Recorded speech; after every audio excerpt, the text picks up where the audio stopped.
मंगलाचरण कर लेते हैं। ओम अज्ञानतिमिरिनाथस्य ज्ञानाञ्जनशलाकया चक्षुरुन्मिलितं येन तस्मै श्रीगुरुवे नमः। श्रीचैतन्यमनोभीष्टं स्थापितं येन भूतले स्वयं रूपः कदा मह्यं ददाति स्वपदान्तिकम्। वन्देऽहं श्रीगुरुं श्रीयुतापदकमलं श्रीगुरुं वैष्णवांश्च श्रीरूपं साग्रजातं सहगना रघुनाथान्वितं सजीवं साद्वैतं सावधूतं परिजनसहिता कृष्ण चैतन्यदेवं श्रीराधा कृष्ण पादान् सहगना ललिता श्रीविशाखान्वितांश्च। हे कृष्णा करुणा सिंधु दीनबंधु जगतपते गोपेश गोपिका कांत राधा कांत नमस्तुते। ताप्त कांचन गौरांगी राधे वृंदावनेश्वरी वृषभानुसुते देवी प्रणमामि हरिप्रिये। वाञ्छा कल्पतरुभ्यश्च कृपा सिन्धुभ्य च पतितानां पावनेभ्यो वैष्णवे भयो नमो नमः। नमो विष्णुपादाय कृष्णपृष्ठाय भूतले श्रीमते जयपताका स्वामीति नामिने। नमो आचार्यपादाय नितय कृपापदायिने गौरकथा दामदाय नगर ग्राम तारिणे। नमो विष्णुपादाय कृष्णपृष्ठाय भूतले श्रीमते भक्ति वेदांत स्वामीति नामिने। नमस्ते सरस्वते देवे गौरवाणी प्रचारिणे निर्विशेष शून्यवादी पाश्चात्य देश तारिणे। जय श्री कृष्ण चैतन्य प्रभु नित्यानंदा श्री अद्वैत गदाधर शिवासादि गौर भक्त वृंद। नमो महावदानाय कृष्ण प्रेम पदायते कृष्णाय कृष्ण चैतन्य नामने गौरीतशे नमः। हरे कृष्णा कृष्णा कृष्णा हरे हरे हरे राम राम राम हरे हरे। आज 9वें दिन में आपका नवा अध्याय बीच में सबका सभी का स्वागत है। आज बीच हम बिल्कुल बीचों बीच आ गए हैं। भगवत गीता के 18 दिन के हम बीचों बीच आ गए और ये अध्याय सबसे महत्वपूर्ण अध्याय है। और 6 से पूरी गीता का, जैसे मैंने आपको पहले भी बताया कि गीता का 18 अध्याय में से 7 से लेकर के 12 अध्याय तक सबसे गीता का सार माना जाता है। और उसमें से भी जो 9वां अध्याय है और 10वां अध्याय है वो 6 अध्यायों का भी सार माना जाता है। ठीक है, तो ये बहुत ही महत्वपूर्ण अध्याय है और ये अध्याय का बहुत महत्व है। ठीक है, अगर आपको कोई भी अध्याय का, अगर सारे अध्याय आपने अध्ययन कर लिया हो और कोई एक अध्याय आप हर समय अध्ययन करना चाहते हैं, वो है ये अध्याय। ये अध्याय बहुत ही पावन माना जाता है, बहुत महत्वपूर्ण और बहुत क्योंकि भगवान अपने ऐश्वर्य के बारे में बताते हैं और अपना उनकी भक्ति किस तरह की जाए उसका चर्चा पूरा विस्तार से बताते हैं।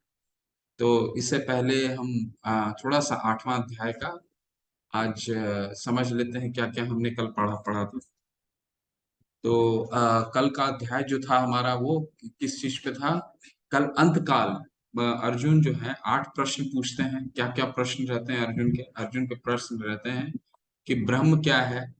ठीक है, तो ब्रह्म किसको कहते हैं? जीव को, जो अविनाशी जीव होता है उसको ब्रह्म कहते हैं। अध्यात्म क्या है, यानी 8 प्रश्न करते हैं जिसमें से 7 प्रश्न तत्काल 2 ही श्लोक में और भगवान उत्तर दे देते हैं। पहले ब्रह्म बताते हैं, ब्रह्म का उत्तर होता है जीव।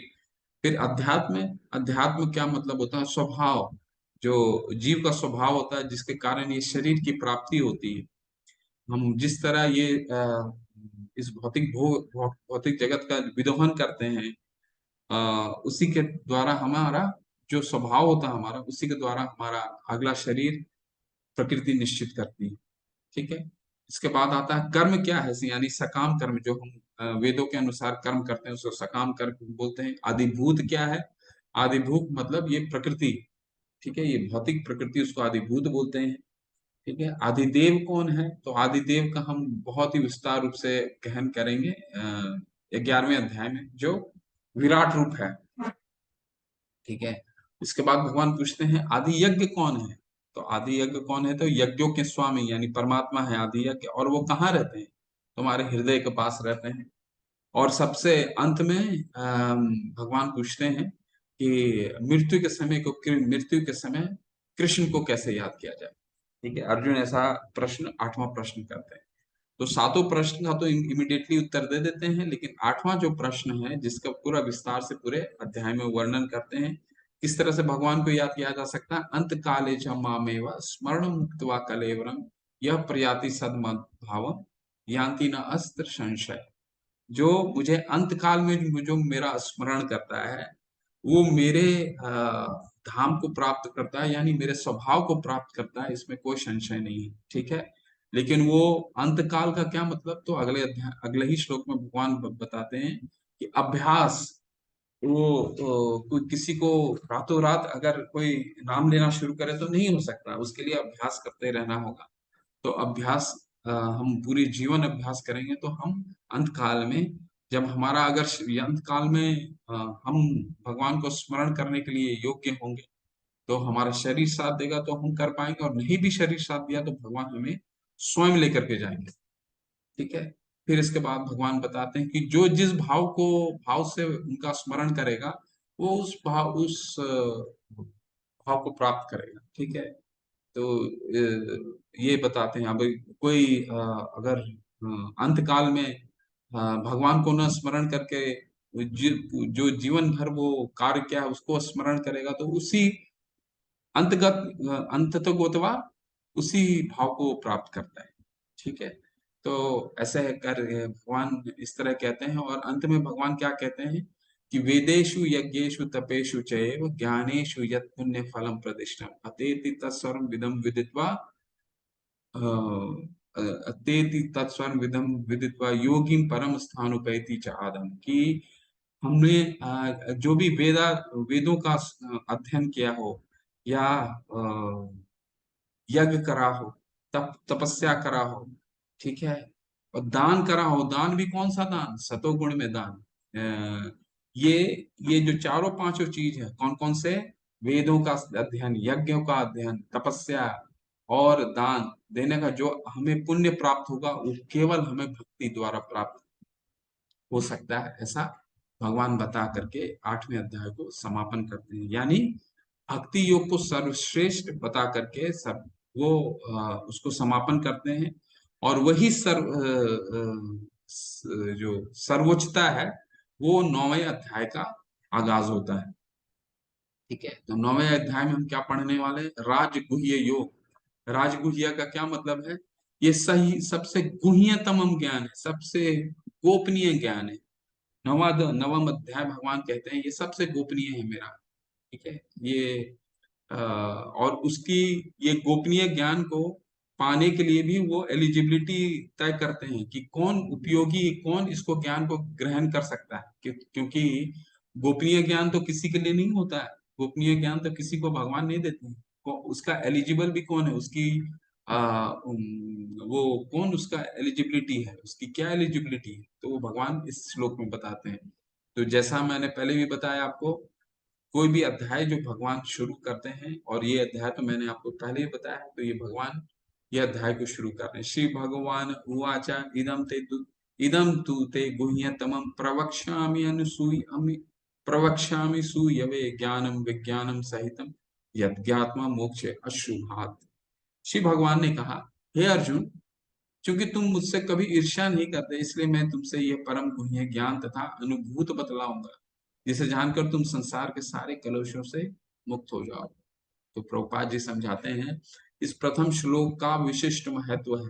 इदम ज्ञानम, यह ज्ञान शुद्ध भक्ति के द्योतक है, जो 9 प्रकार की होती है, श्रवण, कीर्तन, स्मरण, पाद सेवन, अर्चनम, वंदनम, दास्यम, साख्यम तथा आत्मनिवेदनम, आत्मसमर्पण। देखिए, ये 9 प्रकार की जो विधि है ये प्रहलाद महाराज ने दिया है हमें। श्रवणम, कीर्तनम, स्मरणम, पाद सेवनम, पाद सेवनम, अर्चनम, वंदनम, दास्यम, साख्य, आत्मनिवेदनम। ये प्रहलाद महाराज बताते हैं अपने पिता को। तो इस श्लोक का अनुसूयवे शब्द भी अत्यंत महत्वपूर्ण है। बहुत शुद्ध विद्वान भी भगवत गीता के विषय में अशुद्ध व्याख्या करते हैं। चूंकि वे कृष्ण के प्रति ईर्ष्या रखते हैं, अतः उनकी टीकाएं व्यर्थ होती है। केवल कृष्ण भक्तों द्वारा की गई टीकाएं ही प्रमाणिक है। कोई भी ऐसा व्यक्ति जो कृष्ण के प्रति ईर्ष्यालु है, न तो भगवत गीता की व्याख्या पर कर सकता है, न पुनर्ज्ञान प्रदान कर सकता है। अतः ऐसी टीकाओं से सावधान रहना चाहिए। जो व्यक्ति यह समझते हैं कि कृष्ण भगवान है और शुद्ध तथा दिव्य पुरुष हैं, उनके लिए ये अध्याय लाभप्रद है। ठीक है। तो ये पहला जो अध्याय, पहला श्लोक है, ये भगवान हमारी हमें बताते हैं कि ये ज्ञान को लेने की क्या एलिजिबिलिटी है। तो बता रहे हैं, इदम ते गुह्यतमम प्रक्षामि अनुसूयवे। इसमें एक शब्द बहुत महत्वपूर्ण है, अनुसूयवे। और दूसरा क्या है, ये विज्ञानम विज्ञानम सहितम। हम लोग बोलते हैं ना कि ये क्या, बहुत लोग को ज्ञान नहीं होता है, तो क्या बोलते हैं वो मिथ माइथोलॉजी बोलते हैं। ठीक है। ये माइथोलॉजी जो है, अंग्रेजों ने इंग्लिश जब आए थे तो ये शब्द इन्होंने दिया था। यानी कि माइथोलॉजी का क्या मतलब है, मिथ। मिथ जो मिथ्या से आया है, जो लेकिन यहाँ क्या भगवान बता रहे हैं, ये ज्ञान कोई साधारण ज्ञान नहीं है, ये विज्ञान। विज्ञान किसको कहते हैं, विज्ञान वो ज्ञान है जिसको व्यवहार में लाया जा सके। ठीक है। जो प्रैक्टिस किया जा सके, जो प्रैक्टिकल है। ठीक है। इसलिए ये ज्ञान विज्ञान है, कोई माइथोलॉजी नहीं है। ठीक है।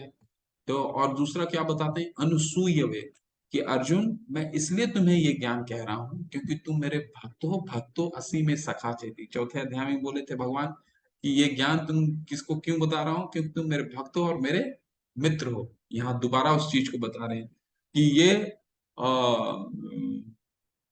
सिर्फ भगवान अपने भक्त को ही बता सकते हैं जो उनसे ईर्ष्या नहीं करता हो। इसीलिए गीता का अध्ययन, प्रभुपाद जी हमें समझाते हैं कि गीता का अध्ययन केवल और केवल भगवान की भक्तों से ही करना चाहिए। क्योंकि एलिजिबिलिटी तो यहाँ भगवान स्वयं रख रहे हैं ना यहाँ पे, कि गीता कौन समझ सकता है, जो भगवान का भक्त हो। मनोचिंतक या जो अपने से ही गीता का वर्णन करते हैं, उनसे हम गीता को नहीं समझ सकते, है ना। तो पहला दो चीजें बता रहे हैं इस श्लोक में। पहला एलिजिबिलिटी क्या है, कि भगवान से ईर्ष्या नहीं करना। हम गीता उससे किससे समझ रहे हैं, भगवान यहाँ बताए अनुसूय वे, कि भगवान से ईर्ष्या नहीं करता है। ठीक है। और भगवान का भक्त है, उसी से हम गीता समझ सकते हैं। दूसरा क्या बताते हैं, दूसरा ये बताते हैं कि ये सामान्य ज्ञान नहीं है, विज्ञान है। माइथोलॉजी नहीं है, विज्ञान है। विज्ञान का क्या मतलब हुआ, वो ज्ञान जो व्यवहार में ला सकता है। यानी भक्ति पूरी पूरी तरह से व्यवहारिक है, पूरी तरह से इसे व्यवहार में लाया जा सकता है। तो अब इस ज्ञान का वर्णन कर रहे हैं, ये ज्ञान है क्या। राज विद्या राजगुह्यम पवित्रमिदम उत्तमम प्रत्यक्षवागमम धर्म्यम सुसुखम कर्तुम अव्ययम। बहुत सुंदर श्लोक है ये। यह ज्ञान जब सभी विद्याओं का राजा है। क्यों सभी विद्याओं का राजा है, क्यों, क्योंकि शुरू में भी पहला ही दिन ही हमने पढ़ा था, जब इस पंथ के, दूसरे पंथ के एक बहुत बड़े आचार्य हैं, शंकराचार्य। उन्होंने कितना अच्छा श्लोक बोला था कि सर्व उपनिषदों गावो दुग्धा गोपाल नंदनम पार्थो वत्स सुधी भोक्ता दुग्ध गीता अमृता महत। कि ये जो गीता है, ये सभी उपनिषदों का, सर्व उपनिषदों गाओ, ये सभी उपनिषदों का सार है, सभी वेदों का सार है, जिसे कृष्ण, भगवान कृष्ण खुद ही दूह रहे हैं, एक ग्वाले के रूप में खुद ही दूह रहे हैं। और अर्जुन एक बछड़े के समान उस दूध का पान कर रहे हैं, और सारे भक्त भी उस दूध का सेवन कर रहे हैं। ऐसा करके बताते हैं। इसीलिए ये विद्याओं का राजा है, सभी विद्याओं का राजा है। दूसरा, जो समस्त रहस्यों में सर्वाधिक गोपनीय है। क्यों गोपनीय है, क्योंकि भगवान सिर्फ भक्त को ही बताते हैं। और भक्त कितने हैं, भगवान कल ही बताए थे ना 7वें अध्याय में, मनुष्य नाम सहस्त्रेषु कश्चित् यत्तति सिद्धये यतताम अपि सिद्धानाम कश्चिन माम वेति तत्वतः। यानी करोड़ों में कोई एक भगवान के बिरला ही सिद्धि प्राप्त करता है, उसमें से कोई एक भगवान की भगवान को जान पाता है। तो समझिए, इतने में ही कितने कम लोग लोग जान पाते हैं। तो भगवान की भक्ति क्या है, बहुत ही अ, बहुत ही बिरला है। तो उसमें भी ये ज्ञान, इसलिए ये गोपनीय ज्ञान है ना।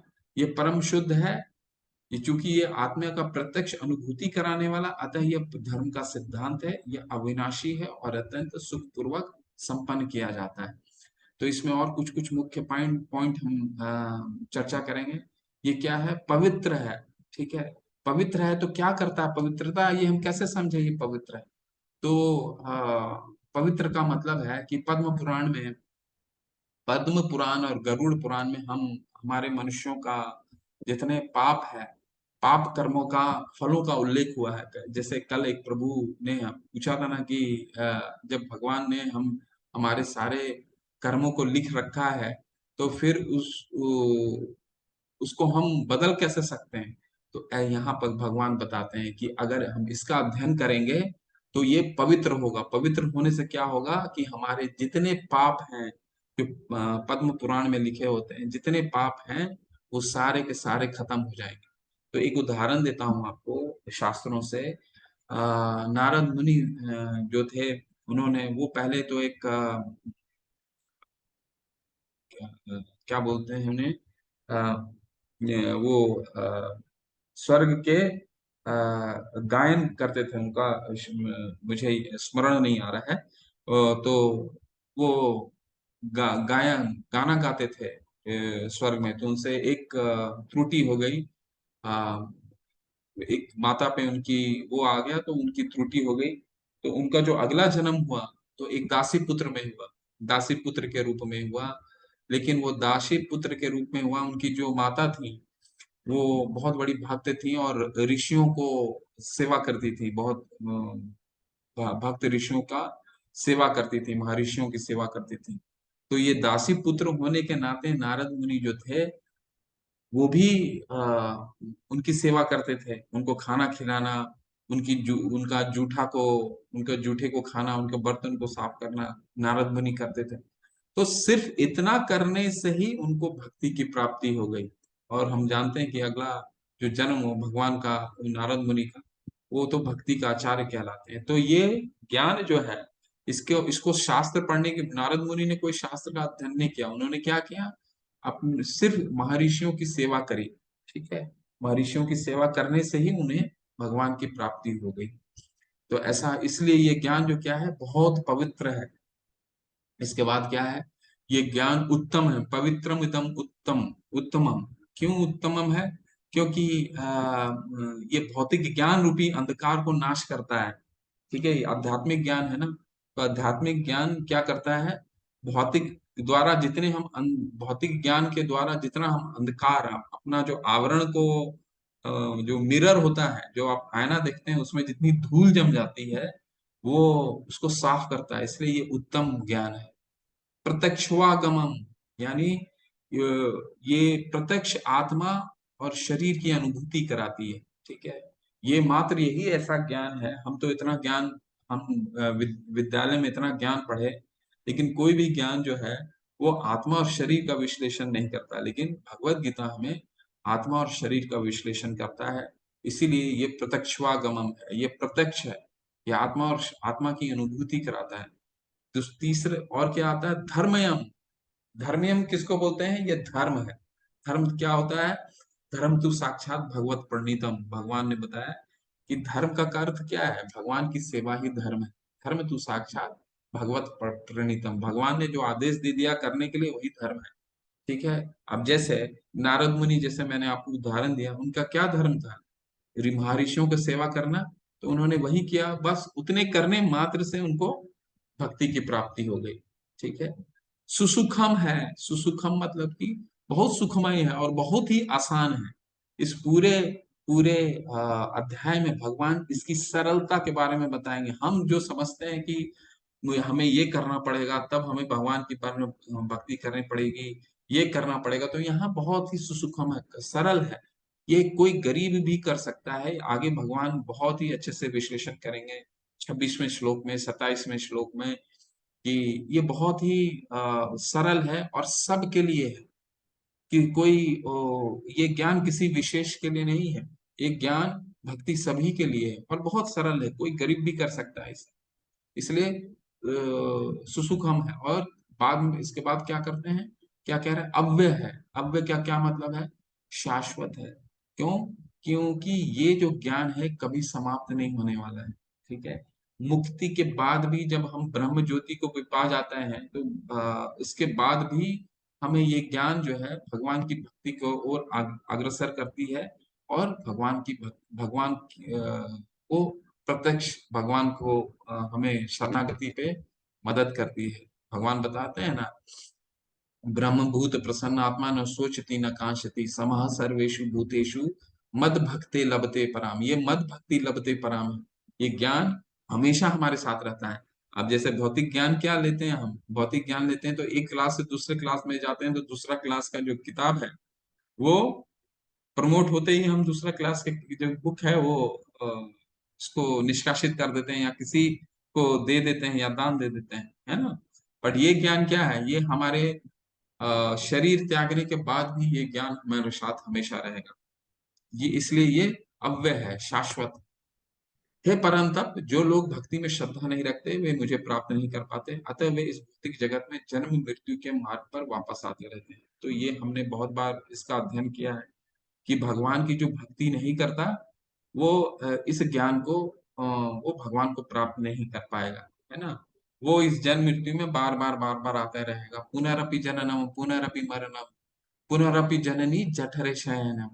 ठीक है, आदि शंकराचार्य बोलते हैं ये बार बार हम पुनरपि जननम पुनरपि मरणम, हम बार बार जन्म और मृत्यु के चक्कर में पड़ते रहेंगे। पुनरपि जननी जठरे शयनम, यानी किसी न किसी जननी में, किसी न किसी माता के गर्भ में हमेशा हम आते रहेंगे। चाहे वो वो जो गर्भ है वो मनुष्य का हो सकता है, वो गर्भ किसी पशु माता का हो सकता है, लेकिन हमारा जन्म बार बार होता रहेगा। जब जन्म और मृत्यु बार बार होता रहेगा अगर हम भगवान पे श्रद्धा नहीं रखते।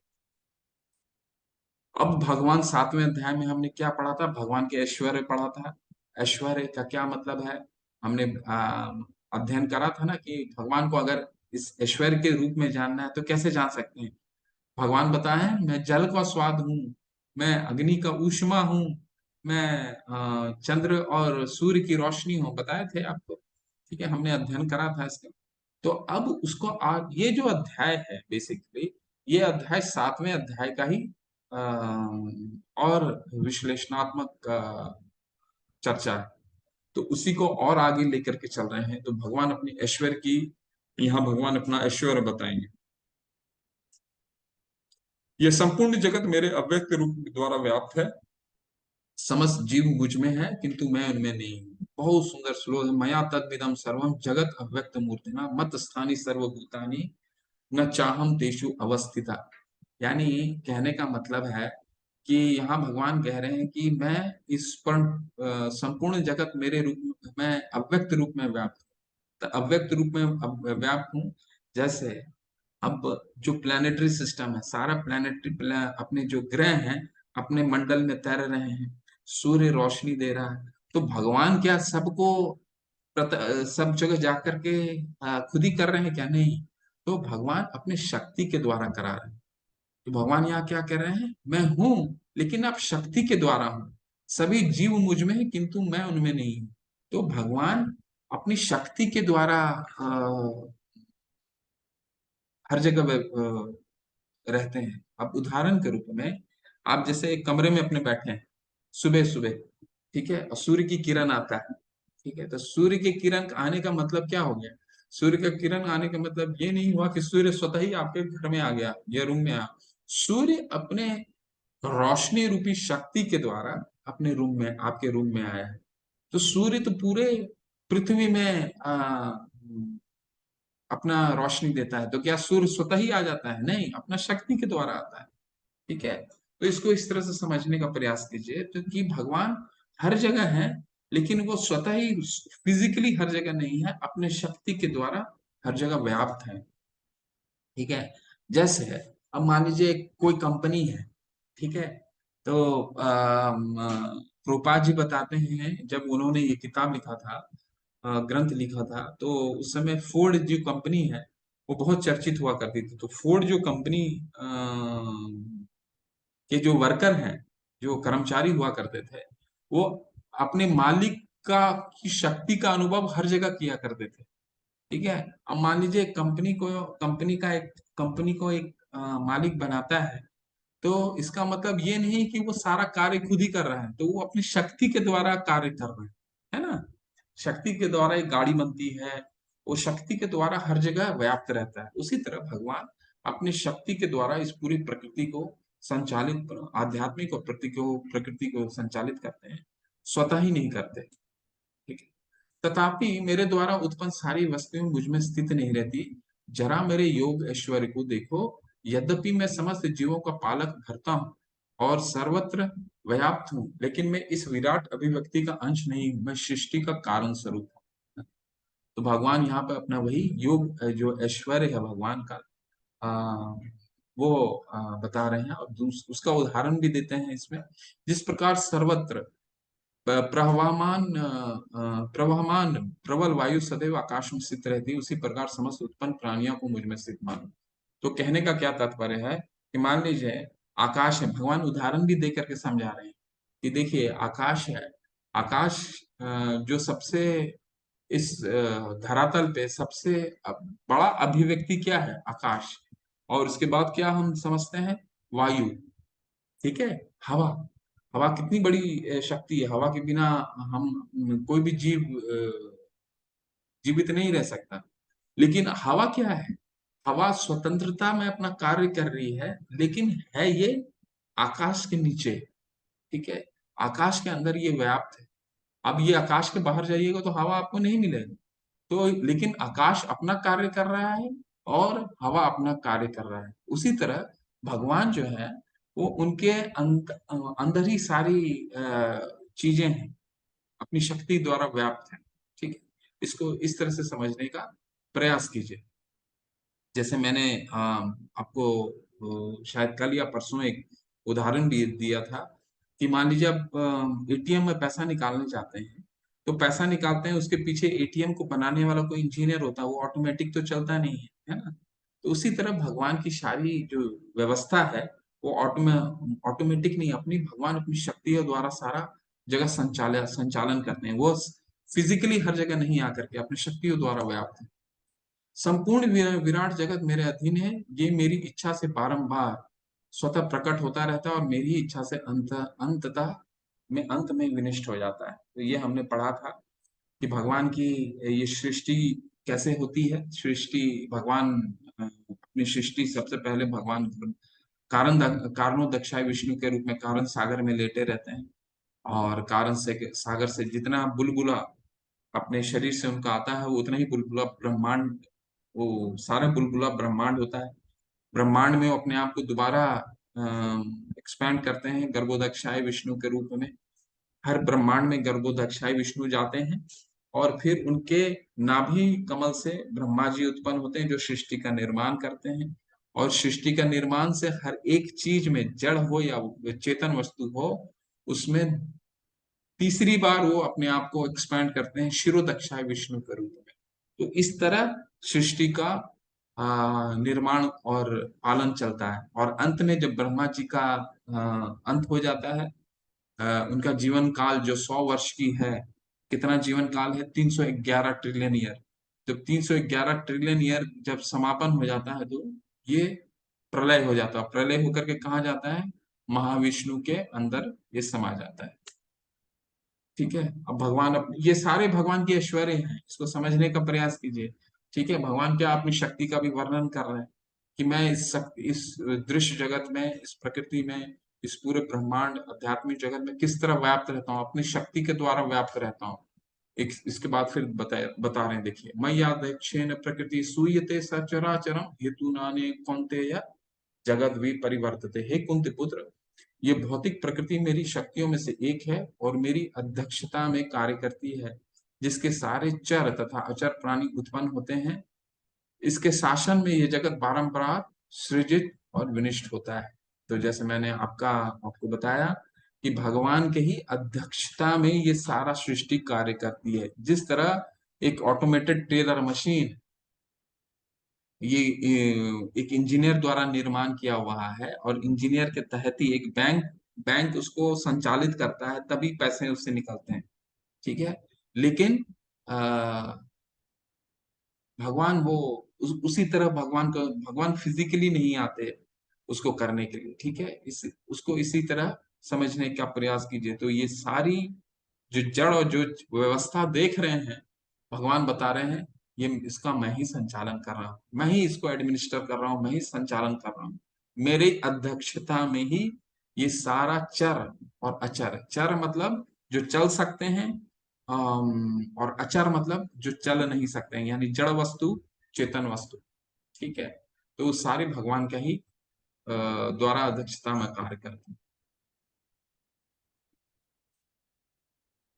अब भगवान के कुछ उन लोगों के बारे में समझते हैं जो भगवान के कभी प्राप्त नहीं कर पाते। तो 7वें अध्याय में भी हमने पढ़ा था, न माम दुष्कृतिनो मूढ़ा प्रपदन्ते नराधमा। चार प्रकार के लोग हैं जो भगवान के कभी शरणागति नहीं होते। उसी चीज को भगवान यहाँ दोबारा और भी विस्तार से एक्सप्लेन करते हैं। अब जानन्ति माम मूढ़ा मानुषितनुमाश्रितम परम भावम अजानन्तो मम भूतम हेश्वरम। जब मैं भूत मनुष्य रूप में अवतरित होता हूँ तो मूर्ख मेरा उपहास करते हैं, वे मुझ परमेश्वर के दिव्य स्वभाव को नहीं जानते। तो सोचिए, शिशुपाल जी थे, आप लोग को सबको मालूम होगा, उनके रिलेटिव थे, उनके कजन ब्रदर थे। तो हमेशा उपहास करते थे। तो भगवान क्या कह रहे हैं यहाँ पे कि जब मनुष्य रूप में मैं जब आता हूँ, भगवान की दो लीलाएं होती हैं, एक लौकिक, एक पारलौकिक, यानी एक धरातल में सबको दिखाने के लिए। तो लौकिक यानी जैसे भगवान, जैसे मैंने एक दिन और भी बताया था, भगवान गांव बाल अपने दोस्तों के साथ गौल गाल गौल बाल बाल के साथ क्रीड़ा क्रीड़ा करते हैं, फिर माखन की चोरी करते हैं। तो इस तरह की लौकिक क्रियाएं करते हैं। और उनकी पारलौकिक भी क्रियाएं होती हैं, अलौकिक क्रियाएं जिसको बोला जाता है। अब 5 वर्ष के ही उम्र में उन्होंने पूरे वृंदावन को भगवान इंद्र के प्रकोप दृष्टि से बचाया था, जब उन्होंने बारिश, ऐसा धूम से बारिश किया था, उन्हें गोवर्धन पर्वत को अपने उंगली में उठा लिया था, मशरूम के छत्ते के मापे। ठीक है। और कई असुरों का वध भी किया उन्होंने, 5 वर्ष के ही, सब छोटे छोटे तो उम्र में ही। तो वो भगवान की अलौकिक लीलाएं हैं। ठीक है। तो लेकिन अवजानंती मामूढ़ा जो असुर होता है, भगवान का सिर्फ लौकिक लीला पे ध्यान रखता है, अलौकिक लीला को समझ ही नहीं पाता है ना। उसको दिखता है क्या, अरे भगवान तो अपने दोस्तों के साथ खेल रहे हैं, मैं भी खेलूंगा। भगवान चोरी कर रहे हैं, मैं भी चोरी करूंगा। तो वो भगवान को समझ नहीं पाता। अब शिशुपाल, अब देखिए महाभारत में कितने लोग समझ पाए भगवान को, भगवान तो सबके सामने ही प्रकट थे। तो शिशुपाल को तो समझाते समझाते थके, अंतिम में उनका वध ही करना पड़ा, जब उनको बोल दिया कि तुम्हारे 100 गलतियां तक मैं माफ करूंगा, लेकिन इसके बावजूद वो सचेत नहीं हुआ, है ना। तो वो समझ नहीं पाता। तो और ऐसे असुरों का क्या गंतव्य होता है जो भगवान को नहीं समझ पाता, वो इसमें लिखा है। मोगाशा मोग कर्माणु मोग ज्ञान विचेतसा राक्षसीम आसुरीम चैव प्रकृतिम मोहिनीम आश्रिताः। जो लोग इस प्रकार मोहग्रस्त होते हैं, वे आसुरी तथा नास्तिक विचारों के प्रति आकृष्ट रहते हैं। इस मोहग्रस्त अवस्था में उनकी मुक्ति, आशा, उनका सकाम कर्म तथा ज्ञान का अनुशीलन सभी निष्फल हो जाता है। तो ऐसे कई लोग हैं जो कोशिश दिखाने की चेष्टा करते हैं कि मैं कृष्ण भावनामृत में बहुत कार्य कर रहा हूँ, भगवान को, जो मिथ्याचारी होते हैं, है ना। तो ऐसे लोग कोई भी कार्य करें, मोघ कर्मानु, पुण्य कर्म भी करेंगे तो उनकी फल की प्राप्ति नहीं होगी। ज्ञान का अनुशीलन भी लेंगे तो भी ज्ञान का मुक्ति प्राप्त नहीं होगी। ठीक है। क्यों? क्योंकि ऐसे लोग भगवान से द्वेष करते हैं, राक्षस, आसुरी, नास्तिक प्रवृत्ति के होते हैं, भगवान से द्वेष करते हैं, तो भगवान को कभी प्राप्त नहीं कर पाएंगे। हमने 7वें अध्याय में भी पढ़ा था कि 4 प्रकार के लोग भगवान को कभी प्राप्त नहीं करते हैं। कौन कौन से हैं वो लोग? न माम दुष्कृतनो मूढ़ा प्रपदन्ते नराधमा। ठीक है। मूढ़ा, न नराधम, माया प्रत ज्ञाना, असुरम भावम आश्रिता। ये 4 तरह के लोग हैं। तो उसी का विषाद वर्णन है। मूढ़ा यानी बहुत मूर्ख, नराधम यानी नर में सबसे आधम, जो ज्यादातर प्रभुपाद जी बोलते हैं 99%, जिनको सारा ज्ञान है कि मंदिर में भगवान होते हैं, भगवान बहुत महान है, फिर भी उनके पास समय नहीं है। मूढ़ा कौन है? जो सुबह से शाम खटता रहता है। हमने अब बहुत चर्चा किया था ना 7वें अध्याय। और फिर माया अप्रित ज्ञाना, जिसके कई वैज्ञानिक होते हैं, कई दार्शनिक होते हैं, जिन्होंने शास्त्रों का अध्ययन किया है, लेकिन वो क्या कहते हैं कि भगवान तो एक साधारण मनुष्य है या उच्च पुरुष है, महान पुरुष है, भगवान की दिव्यता को नहीं समझ पाते। तो ऐसा क्या है, उनको माया ने उनके ज्ञान को ढक लिया। माया अप्रित ज्ञान, भगवान के कभी शरण नहीं ग्रहण करते। और चौथा क्या है? असुर, जो भगवान से द्वेष करते हैं। तो यही कैटेगरी को यहाँ समझा। अब अगले 2 श्लोकों में क्या आने वाला है? भगवान महात्मा का डेफिनेशन देंगे, महात्मा को परिभाषित करेंगे, कौन किसको कहते हैं महात्मा। ठीक है। लेकिन हमारे से गलती क्या होती है, हम किसी को भी महात्मा बोल देते हैं।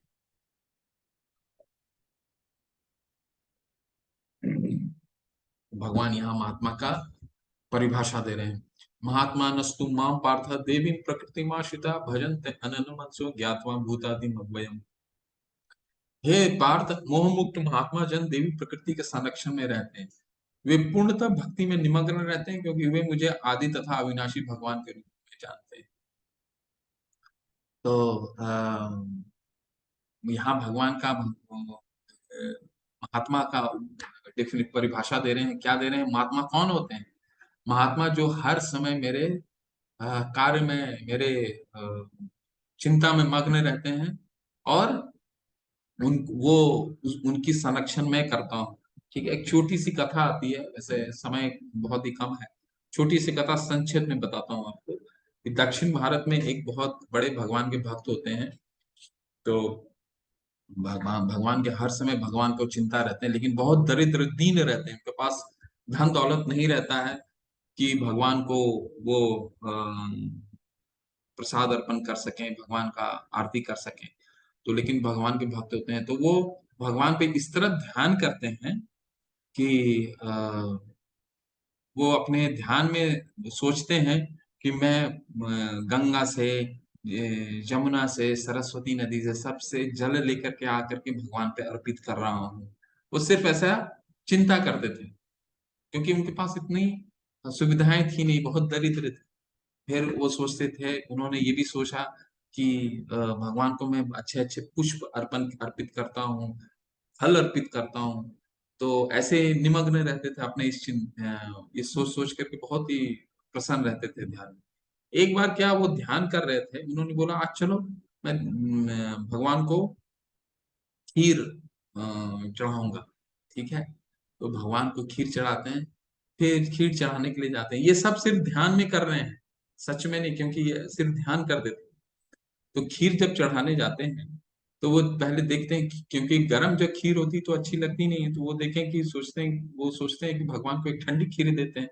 तो वो हाथ डाल करके, अपनी उंगली डाल करके देखते हैं खीर गर्म तो नहीं है। तो जब जा करके देखते हैं, जैसे ही वो खीर में उंगली डालते हैं, उनका हाथ ध्यान से जल जाता है। तो जैसे ही वो जलता है, वो अपने ध्यान से, उनका ध्यान टूट जाता है।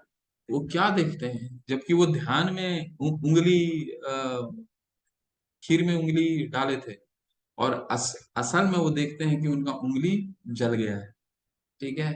तो महात्मा ऐसे ही होते हैं। फिर वहां धाम में भगवान नारायण और लक्ष्मी दोनों हंस रहे हैं देख करके, देखो भक्त को।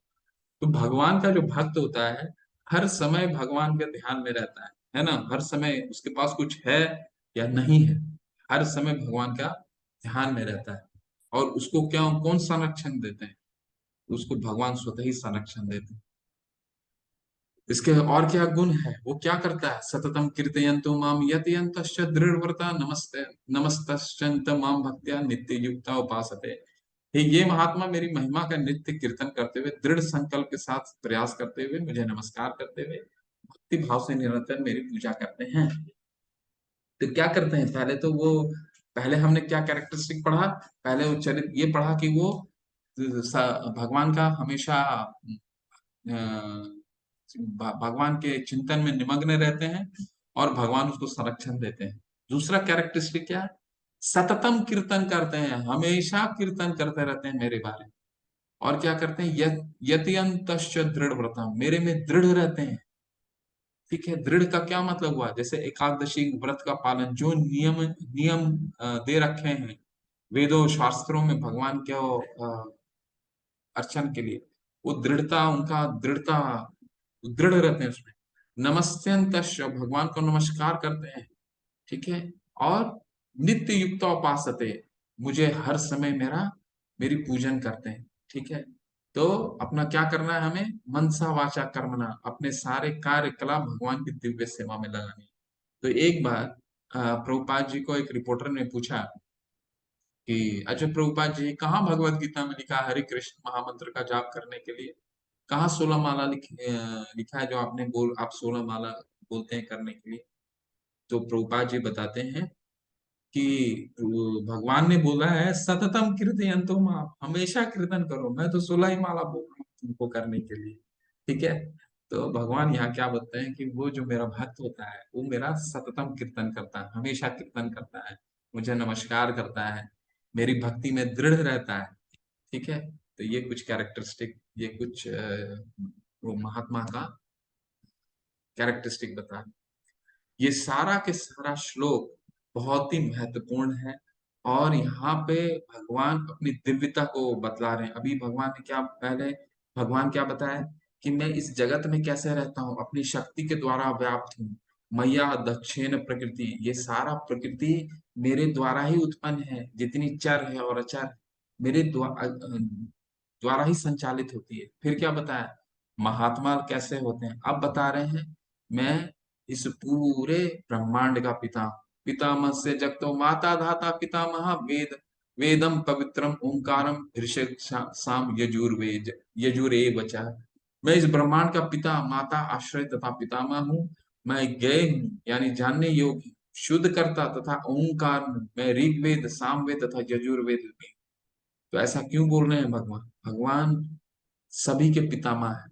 और क्या बोल रहे हैं भगवान, मैं सब वेद हूँ। क्यों ऐसा बोल रहे हैं, क्योंकि जितना वेद है ये भगवान ने सर्वप्रथम ब्रह्मा जी को सुनाया था, ठीक ठीक है। आदि कवि तेने ब्रह्म हृदय आदि कवि मुह्यंती यत सूर्य, सबसे पहला ये जितने वेद हैं, वेदेश्वर सर्व रहमे वेद्यो, ये भगवान ने ही सारा वेद दिया। और भगवान क्या है, पितामह से दग्धो माता धाता पितामह, सबके पिता है, माता और पिता दोनों है, ठीक है।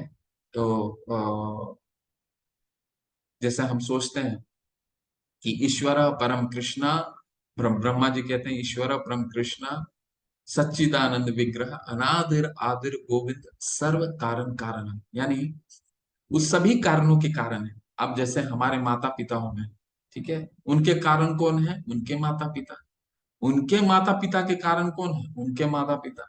और ये श्रृंखला जहां खत्म होगा, ठीक है, वो उस सभी का कारण भगवान है। ये श्रृंखला कहाँ खत्म होता है, भगवान पे जाके, भगवान से ही सारा कारण है। इसलिए भगवान सर्व कारण कारणम, सभी के पिता है।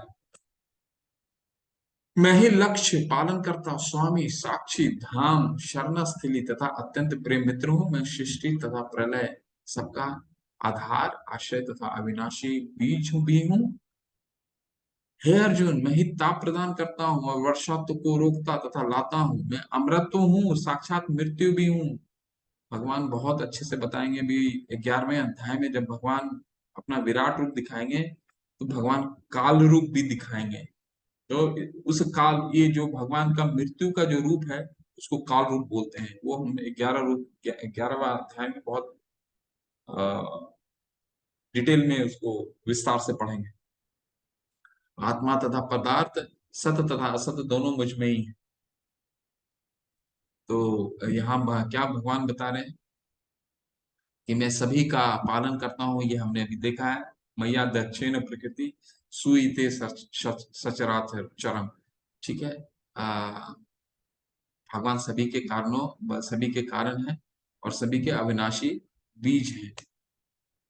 अब ये बहुत ही सुंदर श्लोक आने वाला है। देवता पूजन के बारे में हम दोबारा भगवान यहाँ बताएंगे। जो वेदों का अध्ययन करते तथा सोमरस का पान करते हैं, वे स्वर्ग प्राप्ति की गवेषणा करते हुए अप्रत्यक्ष रूप से मेरी पूजा करते हैं। वे पाप कर्म से शुद्ध होकर इंद्र के पवित्र स्वर्गिक धाम में जन्म लेते हैं, जहां वे देवताओं का आनंद भोगते हैं। इस प्रकार जब वे विस्तृत स्वर्गिक इंद्र सुख को भोग लेते हैं, उनके पुण्य कर्म के फल क्षीण हो जाते हैं, तो वे मृत्यु लोक में पुनः लौट आते हैं। इस प्रकार जो तीन वेदों का सिद्धांतों में दृढ़ रखकर इंद्र सुख की गवेषणा करते हैं, उन्हें जन्म मृत्यु का चक्र ही मिल पाता है। बहुत अच्छा एक श्लोक आता है, ते तम भुक्त्वा स्वर्गलोकम विशालम क्षीणे पुण्य मर्त लोके विशन्ति। यानी ये भगवान बता रहे हैं कि जो सोमरस का पान करते हैं, जो देवताओं को पूजन करना चाहते हैं, वह स्वर्ग लोक जाते हैं। ठीक है, स्वर्ग लोक जाते हैं तो वहां भोग करते हैं। भोग करने के बाद जब उनका आध्यात्मिक, कल भी मैंने बताया था, छीने पुण्य मर्त लोके विशंति, जब उनका पुण्य का बैंक बैलेंस खत्म हो जाता है, वे दोबारा इस मृत्यु लोक में आ जाते हैं। अब जैसे ये आप ये देख रहे होंगे, चक्कर देख रहे होंगे, तो इसमें क्या है, ये हमारा जब ऊपर के ऊपर जा रहा है, ऊपर जा रहा है, यानी कि हम स्वर्ग में जा रहे हैं। जब तक हमारा पुण्य है, हम यहाँ पे रह करके भोग करेंगे, लेकिन जैसे ही पुण्य समाप्त होने लगा, वो हम दोबारा इस चक्री की तरह दोबारा नीचे आ जाएंगे। ठीक है, तो उसी तरह ये साइकिल देखिए, जैसे जैसे हम ऊपर जाएंगे या फिर उसको नीचे आएंगे। क्यों ऊपर और नीचे आएंगे, हम ऊपर क्यों जाते हैं, जब हम स्वर्ग लोक की तरफ जाएंगे, यानी पुण्य, हमारा जितना पुण्य कार्य है, ठीक है, जब तक हम पुण्य करेंगे तब तक स्वर्ग लोक का भोग करेंगे।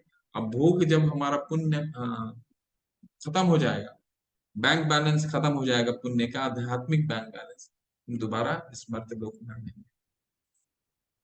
अनन्य अनन्यश्चिन्तयन्तो माम ये जना पर्युपासते तेषां नित्य अभुक्तानां योगक्षेम वहाम्यहम्। किंतु जो लोग अनन्य भाव से मेरे दिव्य स्वरूप योगक्षेम वहां में हम, ये आपने कहीं सुन रखा है? आपने जरूर सुना होगा। योगक्षेम वहां में जो है, LIC करके जो कंपनी है, लाइफ इंश्योरेंस कॉर्पोरेशन, वो अपने लिए ये यूज करते हैं, वो लोग इसको उपयोग करते हैं। किंतु जो लोग अनन्य भाव से मेरे दिव्य स्वरूप का ध्यान करते हुए निरंतर मेरी पूजा करते हैं, उनकी जो आवश्यकताएं होती हैं उन्हें मैं पूरा करता हूँ, जो कुछ उनके पास है उसकी रक्षा करता हूँ। ठीक है, भगवान कितना अच्छा बता रहे हैं भक्तों के बारे में। योगक्षेम वहाम्यम, यानी मैं भक्तों के पास जो है, जो नहीं है वो देता हूँ, और जो है उनकी रक्षा करता हूँ। तो इसको किस तरह हम समझने का प्रयास करें इसको, देखिए, अ, योगक्षेम वहाम्यम, यानी अ, जिस भगवान ये कह रहे हैं कि जिनके पास कुछ भी नहीं है, वो चीज मैं देता हूँ। यानी कि भगवान क्या देते हैं, अगर हमारे पास धन दौलत नहीं है तो वो भगवान से मांगेंगे तो वो क्या भगवान दे देंगे? ऐसा नहीं। भगवान वो उस चीज के बारे में नहीं बात कर रहे हैं। भगवान सिर्फ भक्ति के बारे में बात कर रहे हैं, कि अगर भक्त को भक्ति में अग्रसर होना चाह रहा है, और वो उसके पास जो चीजें नहीं है, मान लीजिए वो हरे कृष्ण महामंत्र करना चाहता है और दृढ़ है उसमें, तो भगवान उसको ददामी बुद्धि योगम, तुम इतनी बुद्धि देंगे कि वो हरे कृष्ण महामंत्र करना। लेकिन क्या चाहिए उसके लिए? दृढ़ता चाहिए। और उसके बाद क्या कह रहे हैं, जो उसके पास है उसकी मैं रक्षा करता हूँ। ठीक है, तो अब जैसे उदाहरण में ध्रुव महाराज थे। ध्रुव महाराज 5 साल की उम्र में अपनी माँ से माँ को पूछे कि नहीं, मुझे तो पिता से बड़ा राज्य चाहिए, तो माँ आप बताइए कौन देगा मुझे?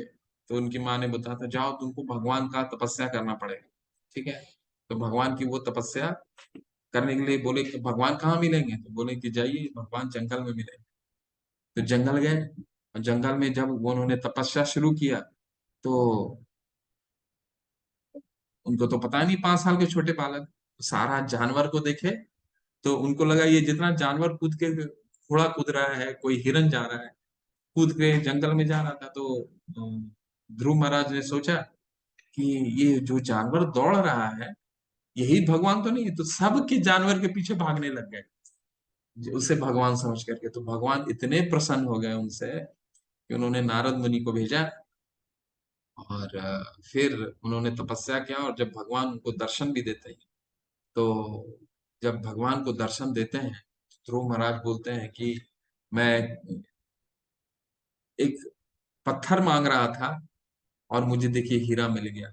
तो भगवान जो चीज नहीं है, अगर वो दृढ़ थे ध्रुव महाराज, उनके पास वो चीज नहीं थी, भक्ति नहीं थी, तो लेकिन अब भक्ति में दृढ़ थे, तो उनको उनको वो चीज ला करके उन्होंने दिया। ठीक है। तो भगवान क्या करते हैं, जो नहीं है वो देंगे, और जो है भक्त के पास उसकी वो रक्षा करते हैं। ये अपि अन्य देव भक्ता यजन्ते श्रद्धया अन्विता ते अपि माम एव कौन्ते यजन्ते अवधि पूर्वकम। हे कुंती पुत्र, जो लोग अन्य देवताओं के भक्त हैं, ये देवताओं की भक्ति के बारे में श्लोक है। जो अन्य देवताओं के भक्त हैं उनकी श्रद्धा पूर्वक पूजा करते हैं, वास्तव में वे मेरी ही पूजा करते हैं, किंतु वह त्रुटि पूर्ण ढंग से करते हैं। तो भगवान क्या बोल रहे हैं कि हम जो देवताओं की पूजा करते हैं वो इनडायरेक्टली मुझे ही लाता है, क्योंकि भगवान क्या है, भगवान तो यज्ञ भोक्ताराम यज्ञ तपसाम है। जितने पूजन है उसके तो असली भोक्ता तो भगवान है। लेकिन हम क्या कर रहे हैं, अवधि पूर्वक हम कर रहे हैं, इनडायरेक्टली कर रहे हैं भगवान की पूजा। ठीक है। अब जैसे जैसे मैंने आपको बताया था, देवता क्या है, देवता है भगवान के अंश। जैसे पेड़ में पौधे पत्ते होते हैं, तो भगवान पेड़ हैं, तो पत्ते जो हैं वो देवता है। ठीक है। तो हमको क्या करना है, हमको जड़ में पानी देना है, पत्तों में पानी देने से पोषण नहीं होगा। अगर हम जड़ में पानी दे देंगे, प्रभुपाद जी समझाते हैं कि तो स्वतः ही सारे वृक्ष को पोषण हो जाएगा। ठीक है। तो हमें डायरेक्ट भगवान की पूजा करनी। यान्ति देवव्रता देवान देवान, यान्ति देवव्रता देवान पित्रम, यान्ति पितृव्रता भूतानि, यान्ति भूतेजा, यान्ति मध्याजिन मुक्तिमा। जो देवताओं की पूजा करते हैं वे देवताओं के बीच जन्म, देखिए अंतिम गंतव्य बता रहे हैं कि जो जिसकी पूजा करेगा वो उसी का प्राप्त होगा। देखिए वही बता रहे हैं, जो देवताओं की पूजा करते हैं वे देवताओं के बीच जन्म लेंगे, जो पितरों की पूजते हैं वे पितरों के पास जाते हैं, जो भूत प्रेतों की उपासना करते हैं उन्हीं के बीच जन्म लेते हैं, और जो मेरी पूजा करते हैं मेरे साथ निवास करते हैं। भगवान यहाँ क्लियर बता रहे हैं कि देवताओं की जो आराधना करेंगे वो देवताओं के लोग स्वर्ग लोक में जाएंगे, वहां जैसी पुण्य खत्म होगा वापस आ जाएंगे। जो पितरों की पूजा करेंगे वो पितृलोक में जाएंगे, जो चंद्रमा है वहां पे पितृलोक होता है। ठीक है। और जो भूतों की पूजा करते हैं, कई लोग काला जादू वगैरह करते हैं ना, तो जो भूतों की जो पूजा करते हैं, कहते हैं वो उन्हीं के लोक में जाएंगे। भगवान अंत में क्या करते हैं, लेकिन जो मेरी पूजा करेगा वो मेरे धाम में आएगा। तो भगवान गंतव्य बता दे रहे हैं यहाँ पे। बहुत सुंदर श्लोक है ये, और इसीलिए भगवान क्या बोल रहे हैं, ये ज्ञान को जो है सुसुखम है, सुसुखम कर्तुम अव्ययम, बहुत सरल है। तो हमें क्या क्या बता रहे हैं, भगवान को क्या अर्पण करना है। पत्रम पुष्पम फलम, पत्रम पुष्पम फलम तोयम यो मे भक्त्या प्रयच्छति तद अहम भक्त्या उपरीतम अश्नामि प्रयतात्मना। यदि कोई प्रेम तथा भक्ति के साथ मुझे पत्र पुष्प फल या जल प्रदान करता है तो मैं उसे स्वीकार करता हूँ। बहुत सुंदर श्लोक है। भगवान यहाँ पे दो बार भक्ति का यूज किए हैं। यो में भक्तिया प्रयक्षति तद अहम भक्तिया उपरीता। तो कोई भी चीज अगर भगवान, समझिए, दो बार बोल रहे हैं तो उसके कितना महत्वपूर्ण है। भगवान बता रहे हैं मुझे कोई महंगा चीज नहीं चाहिए, कुछ भी नहीं चाहिए। मुझे मुझे क्या चाहिए, मुझे सिर्फ अगर तुम्हारे पास पत्र है, पत्र दे दो मुझे। अगर पत्र नहीं है, फूल दे दो मुझे। फूल नहीं है तो फल दे दो मुझे। फल भी नहीं है तो जल दे दो। जल तो सबके पास होता है, जल दे दो मुझे। लेकिन दो कैसे, भक्ति पूर्वक प्रेम के साथ बस मुझे दे दो, और कुछ नहीं चाहिए मुझे। प्रेम पूर्वक मुझे पत्रम पुष्पम फलम तोयम, कुछ भी तुम्हारे पास है प्रेम पूर्वक मेरे को अर्पित कर दो बस। ठीक है। मैं उससे स्वीकार करता हूँ, भगवान बोलते हैं मैं उसे स्वीकार करता हूँ। यत करोषि यत अश्नासि यत जुहोषि तदासि यत, यत तपस्यसि कौन्तेय तत्कुरु शव मदर्पणम। हे कुंती पुत्र, तुम जो भी कुछ करते हो, जो कुछ खाते हो, जो कुछ अर्पित करते हो या दान देते हो, जो भी तपस्या करते हो, उसे मुझे अर्पित करते हुए करो।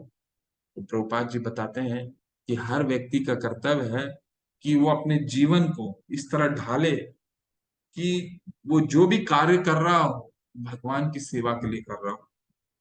तो यहाँ भगवान क्या बता रहे हैं कि तुम जो भी कुछ कार्य कर रहे हो मुझे अर्पित करते हुए करो। जो भी कुछ खाते हो मुझे अर्पण अर्पित करते हुए कहो। पिछले श्लोक में ही भगवान ने बताया, भगवान को अर्पित करने का भी बता दिया भगवान ने कैसे अर्पित करना है। पत्रम पुष्पम फलम तोयम यो में भक्तिया प्रयच्छति। सिर्फ सिर्फ मुझे प्रेम पूर्वक मुझे भोग अर्पित करो। जो दान देते हो, दान का क्या मतलब हुआ यहाँ? वो दान जो भगवान के प्रचार प्रसार में खर्च हो रहे हैं, वो दान नहीं जिसको हम दान समझते हैं। 17वें अध्याय में दान के बारे में भी बहुत आ, विस्तार से चर्चा करेंगे। तो वो दान जो भगवान के प्रचार प्रसार में करते हैं, कि जो भी दान देते हो तुम मुझे अर्पित करते हुए करो। जो भी तपस्या करते हो मुझे अर्पित करते हुए करो। तो ये कैसे हो सकता है, कैसे हम ये कर सकते हैं? इसका शुरुआत कहाँ से हो सकता है? महामंत्र से हो सकता है। ठीक है, तो हम अगर अपने जीवन में महामंत्र को और ये भगवान का जप को अगर उसको अपना लेते हैं, तो हम जो भी कार्य करेंगे धीरे धीरे धीरे धीरे उस सब में हमारा धीरे धीरे हम सारे कार्य को भगवान को अर्पित करते हुए कर सकते हैं। लेकिन उसका अभ्यास करना होगा। और उसकी शुरुआत कहाँ से होती है?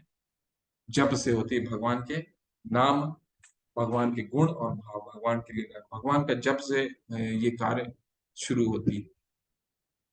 समोहम सर्वभूतेषु न मे देशो अस्ति न प्रिय यह भजन्ति तु मां भक्त्या मयि ते तेषु चाप्यहम्। मैं ना तो किसी से ये श्लोक के भगवान उनके लिए बोलते हैं जो भगवान को जो ये समझते हैं कि भगवान किसी के प्रति पक्षपात करते हैं। अर्जुन के प्रति पक्षपात किया उन्होंने, ऐसा भगवान ये बहुत लोग बोलते हैं। तो उसके बारे में भगवान बताते हैं कि न तो किसी से द्वेष करता हूँ, न ही किसी के साथ पक्षपात करता हूँ। मैं सबों के लिए समभाव हूँ। किंतु जो भी भक्ति पूर्वक मेरी सेवा करता है वो मेरा मित्र है। मुझ में स्थित रहता है और मैं भी इसका मित्र हूँ। भगवान सबके लिए सामान्य है। लेकिन चौथे अध्याय में भी हमने पढ़ा था ना, ये यथा माम प्रपदन्ते तास तथे भजामहे। जो जिस भाव में भगवान को प्रेम करता है वो उसी प्रकार से उसे वापस करते हैं। इसको भगवान बोलते हैं मैं किसी के साथ पक्षपात नहीं करता है। लेकिन जो मेरी भक्ति करता है, मेरी भक्ति पूर्वक सेवा करता है, वो मेरा मित्र है, ऐसा भगवान घोषणा करते हैं। अब इसका उदाहरण आपको देते हैं छोटा सा, कि ये पहले भी दिया है मैंने। मान लीजिए एक माता है, माता की दो बच्चे हैं। ठीक है, एक गोद में बच्चा है और एक 5 साल का बच्चा हो गया है। लेकिन 5 साल का भी बच्चा क्या है, वो थोड़ा थोड़ा अपना काम करने लग गया है, पूरा काम नहीं करता। लेकिन जो गोद में माँ का बच्चा है वो पूर्ण रूप से माँ पे डिपेंडेंट है, माँ पे पूर्ण रूप से आश्रित है। तो कहने का तात्पर्य ये है कि माँ के लिए तो दोनों बच्चे बराबर हैं। लेकिन वो बच्चा जो माँ पे पूर्ण रूप से आश्रित है, उस पे माँ का थोड़ा विशेष ध्यान रहता है। उसी तरह भगवान के लिए वो भक्त जो पूर्ण रूप से भगवान पे आश्रित हैं, भगवान पे विशेष ध्यान रखते हैं। क्यों? क्योंकि वो भगवान का वही बच्चा है जो पूर्ण रूप से आश्रित है, जैसे एक माँ का बच्चा गोद में होता है। ठीक है, इसीलिए हमें लगता है कि भगवान पक्षपात करते हैं, लेकिन नहीं, माँ भगवान उसे एक विशेष रूप से ध्यान देते हैं, क्योंकि वो पूर्ण रूप से भगवान पर शरणागति है। अब भगवान अगले 2 श्लोकों में उन पे चर्चा करेंगे कि अगर ये मेरे भक्त से कोई गलती हो जाए तो उसका क्या गंतव्य है। ठीक है, बहुत सुंदर ये भी श्लोक है। अभी चेत सुदुराचारु भजते माम अनन्य भाग साधुरेव समन्तव्य समव्यवस्थितो ही सहा। यदि कोई जघन्य से जघन्य कर्म करता है किंतु यदि भक्ति में रत रहता है तो उसे साधु मानना चाहिए, क्योंकि वह अपने संकल्प में अडिग है। तो क्या होता है कि कभी कभी भगवान यहाँ बता रहे हैं कि अगर उसे गलती भी हो जाए, अगर कोई भक्त से गलती भी हो जाए तो उसे साधु मानना चाहिए। क्यों ऐसा बोल रहे हैं? इसीलिए क्यों, देखिए 2 तरह के कार्य होते हैं। एक तो बद्ध कार्य, एक है स्वाभाविक कार्य। बद्ध कार्य क्या मतलब है? एक भक्त भी अपने जीवोपार्जन के लिए शरीर का जीवोपार्जन के लिए, लाइवलीहुड के लिए, अपना कार्य करने के लिए निकलता है। ठीक है, कार्य करने के लिए निकलता है। तो और एक स्वाभाविक कार्य होता है। स्वाभाविक कार्य क्या होता है? जो कृष्ण भावना मृत में रह के वो भगवान के लिए कार्य करता है। तो कभी कभी क्या होता है कि बद कार्य यानी नित्य कार्य जो करने जाता है वो, उसमें कभी कुछ ऐसी गलतियां हो जाती हैं भौतिक कार्य में, जो उसे वो ना चाहते हुए भी उससे हो जाता है। ठीक है, जानबूझ के नहीं करता, हो जाता है गलती। तो भगवान बोलते हैं अगर वो उस तरह से गलती हो गया तो उसे साधु ही समझना चाहिए। क्यों? क्योंकि वो भक्ति में रत है। ठीक है। तो बुक डिस्ट्रीब्यूशन जब होता है, गीता बुक का डिस्ट्रीब्यूशन होता है, तो नवंबर दिसंबर के मास में, तो एक बार क्या हुआ कि प्रभुपाद जी के दो शिष्य जो हैं, वो तो बुक के डिस्ट्रीब्यूशन हर जगह होती है, तो एक सिग्नल पे एक माता जी को कभी कभी बुक डिस्ट्रीब्यूशन में थोड़ा सा फोर्स भी कर देते हैं ना, पुश भी कर देते हैं कि नहीं, ले लीजिए ले लीजिए ले लीजिए बोल करके। तो उसमें इरिटेट हो गई माता जी, उन्होंने चिट्ठी लिख दिया रूपपाद जी को कि नहीं, आपके जो दो शिष्य हैं मुझे बहुत फोर्स कर रहे थे गीता लेने के लिए। तो प्रभुपाद जी कहते हैं कोई बात नहीं, उनसे गलती हो गई, लेकिन वो भक्त हैं, उनका कार्य क्या था, वो भक्ति के लिए कर रहे थे, इसलिए भगवान उनको क्या कहते हैं, उसे साधु ही समझना चाहिए। दोबारा बोल रहे हैं इसी पे, क्षिप्रम भवति धर्मात्मा शश्वत शांति निगच्छति कौन्तेय प्रतिजानहि न मे भक्त्या प्रणश्यति। वह तुरंत धर्मात्मा बन जाता है। कौन? जिसने गलती करी है, और स्थायी शांति को प्राप्त होता है। हे कुंती पुत्र, निडर होकर घोषणा कर दो कि मेरे भक्त का कभी विनाश नहीं होता। बहुत ही इंपॉर्टेंट श्लोक है ये। यहाँ पे भगवान बता रहे हैं कि कौन्तेय प्रतिजानहि न मे भक्त्या प्रणश्यति, मेरा भक्त का कभी विनाश नहीं होता। कुंती पुत्र, घोषणा कर दो। अब आप वो सोच रहे होंगे कि भगवान ये कुंती को क्यों बोल रहे हैं, अर्जुन को क्यों बोल रहे हैं घोषणा, खुद ही क्यों ना घोषणा कर रहे हैं। तो ऐसा है कि भगवान भगवान भक्त वत्सल है, तो कभी कभी अपना जो प्रतिज्ञा लिए रहते हैं वो भी भगवान भक्ति के लिए तोड़ देते हैं। जैसे भीष्म पितामह, उन्होंने तो महाभारत में प्रतिज्ञा ली थी ना कि शस्त्र नहीं उठाएंगे, लेकिन जो भीष्म पितामह होते हैं वो कृष्ण भगवान को बहुत उकसा देते हैं, और अर्जुन पे बहुत बाण छोड़ते हैं, और अर्जुन को घायल भी कर देते हैं। ठीक है, तो घायल कर देते हैं, तो भगवान जो है बहुत ही क्रुद्ध हो जाते हैं। क्रुद्ध हो जा करके वो क्या करते हैं कि रथ का पहिया उखाड़ करके भीष्म पितामह पे जाने लगते हैं फेंकने के लिए। तो अर्जुन रोकते हैं कि आप तो आपकी आपकी प्रतिज्ञा टूट रही है प्रभु, आप क्यों जा रहे हैं? बोल रहे हैं नहीं, मैं इसलिए नहीं जा रहा हूँ कि मुझे गुस्सा आ रहा, मैं इसलिए जा रहा हूँ कि मेरे भक्त को चाहिए कि मैं उस पे वार करूं। ठीक है।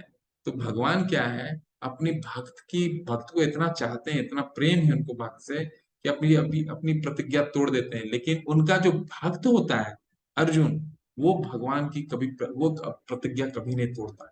इसीलिए अगर अर्जुन घोषणा करेगा तो उसकी सारी बातों को लोग विश्वास करेंगे, ऐसा भगवान बता रहे हैं।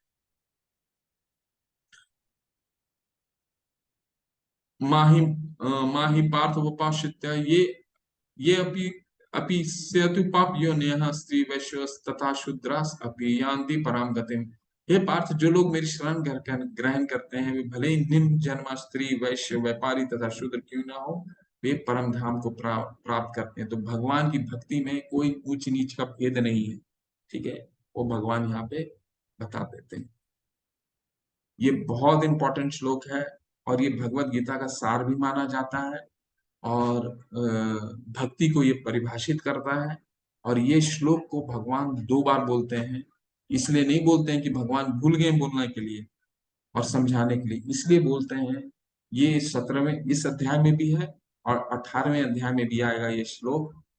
और इसलिए ये जो श्लोक है, ये भगवत गीता का सार भी बोला जाता है। और ये भक्ति को कैरेक्टराइज करता है, भगवान भक्ति करने की तरीके बता रहे हैं। मन मना भव मद भक्तो मद्याजी माम नमस्कुरु मामे वैशाशी युक्त्वेवम् आत्मानं मत परायण। अपने मन को मेरे नित्य चिंतन में लगाओ, मेरे भक्त बनो, मुझे नमस्कार करो, मेरी ही पूजा करो।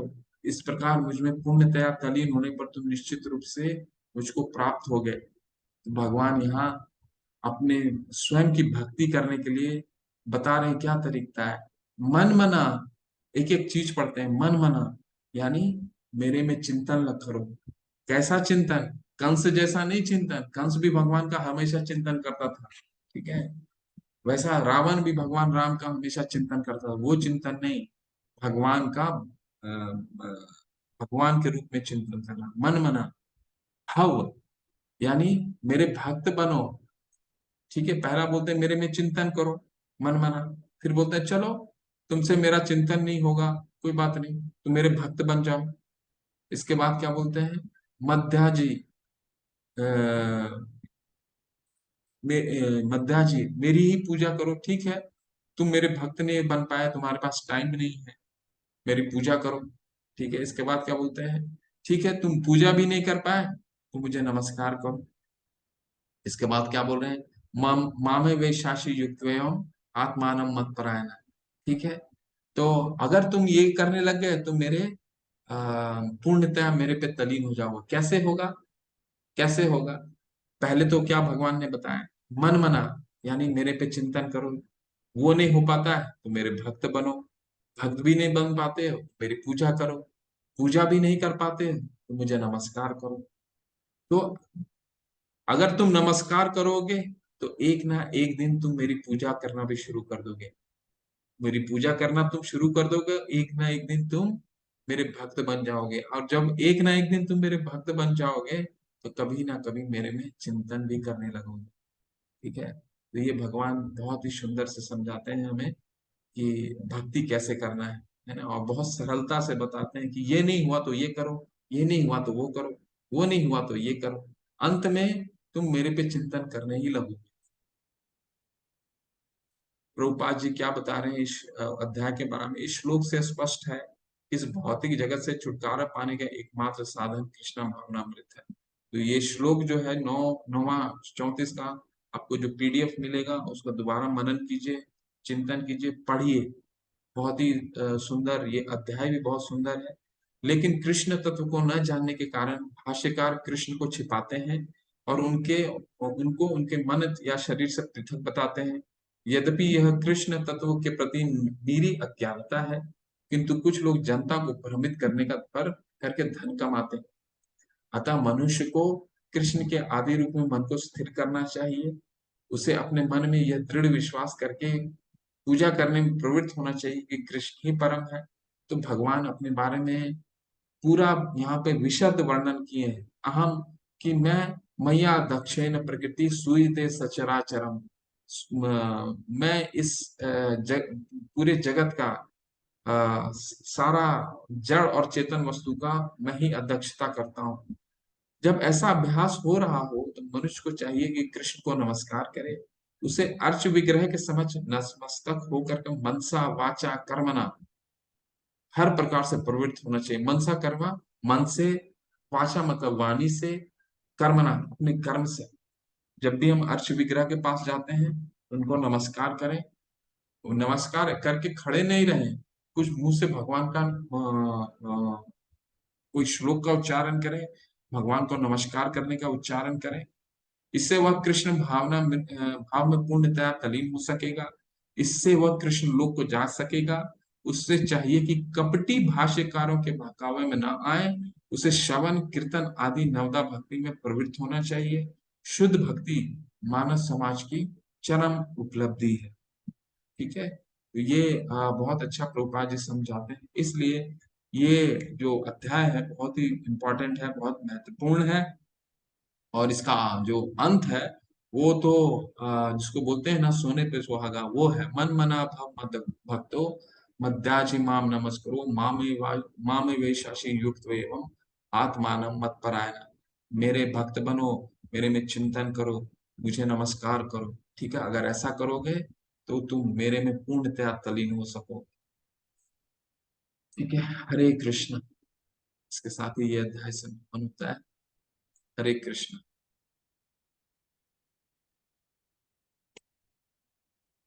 इसका कल रिपीट करते हैं इसको। हरे कृष्ण।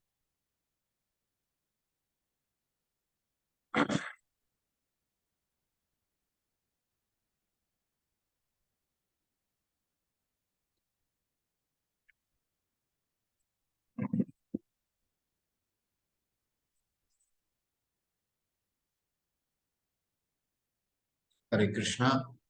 किसी का अगर कोई प्रश्न है तो कर सकते हैं। ये आपको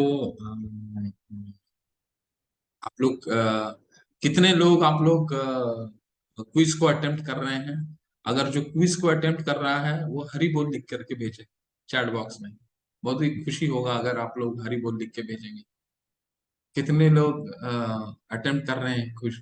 हरी बोल, दो हरी बोल आया। बाकी हरी बोल नहीं है अभी, तीन हरी बोल है। हरी बोल प्रभु जी, हरी गौरव प्रभु जी, हरी बोल, हरी बोल।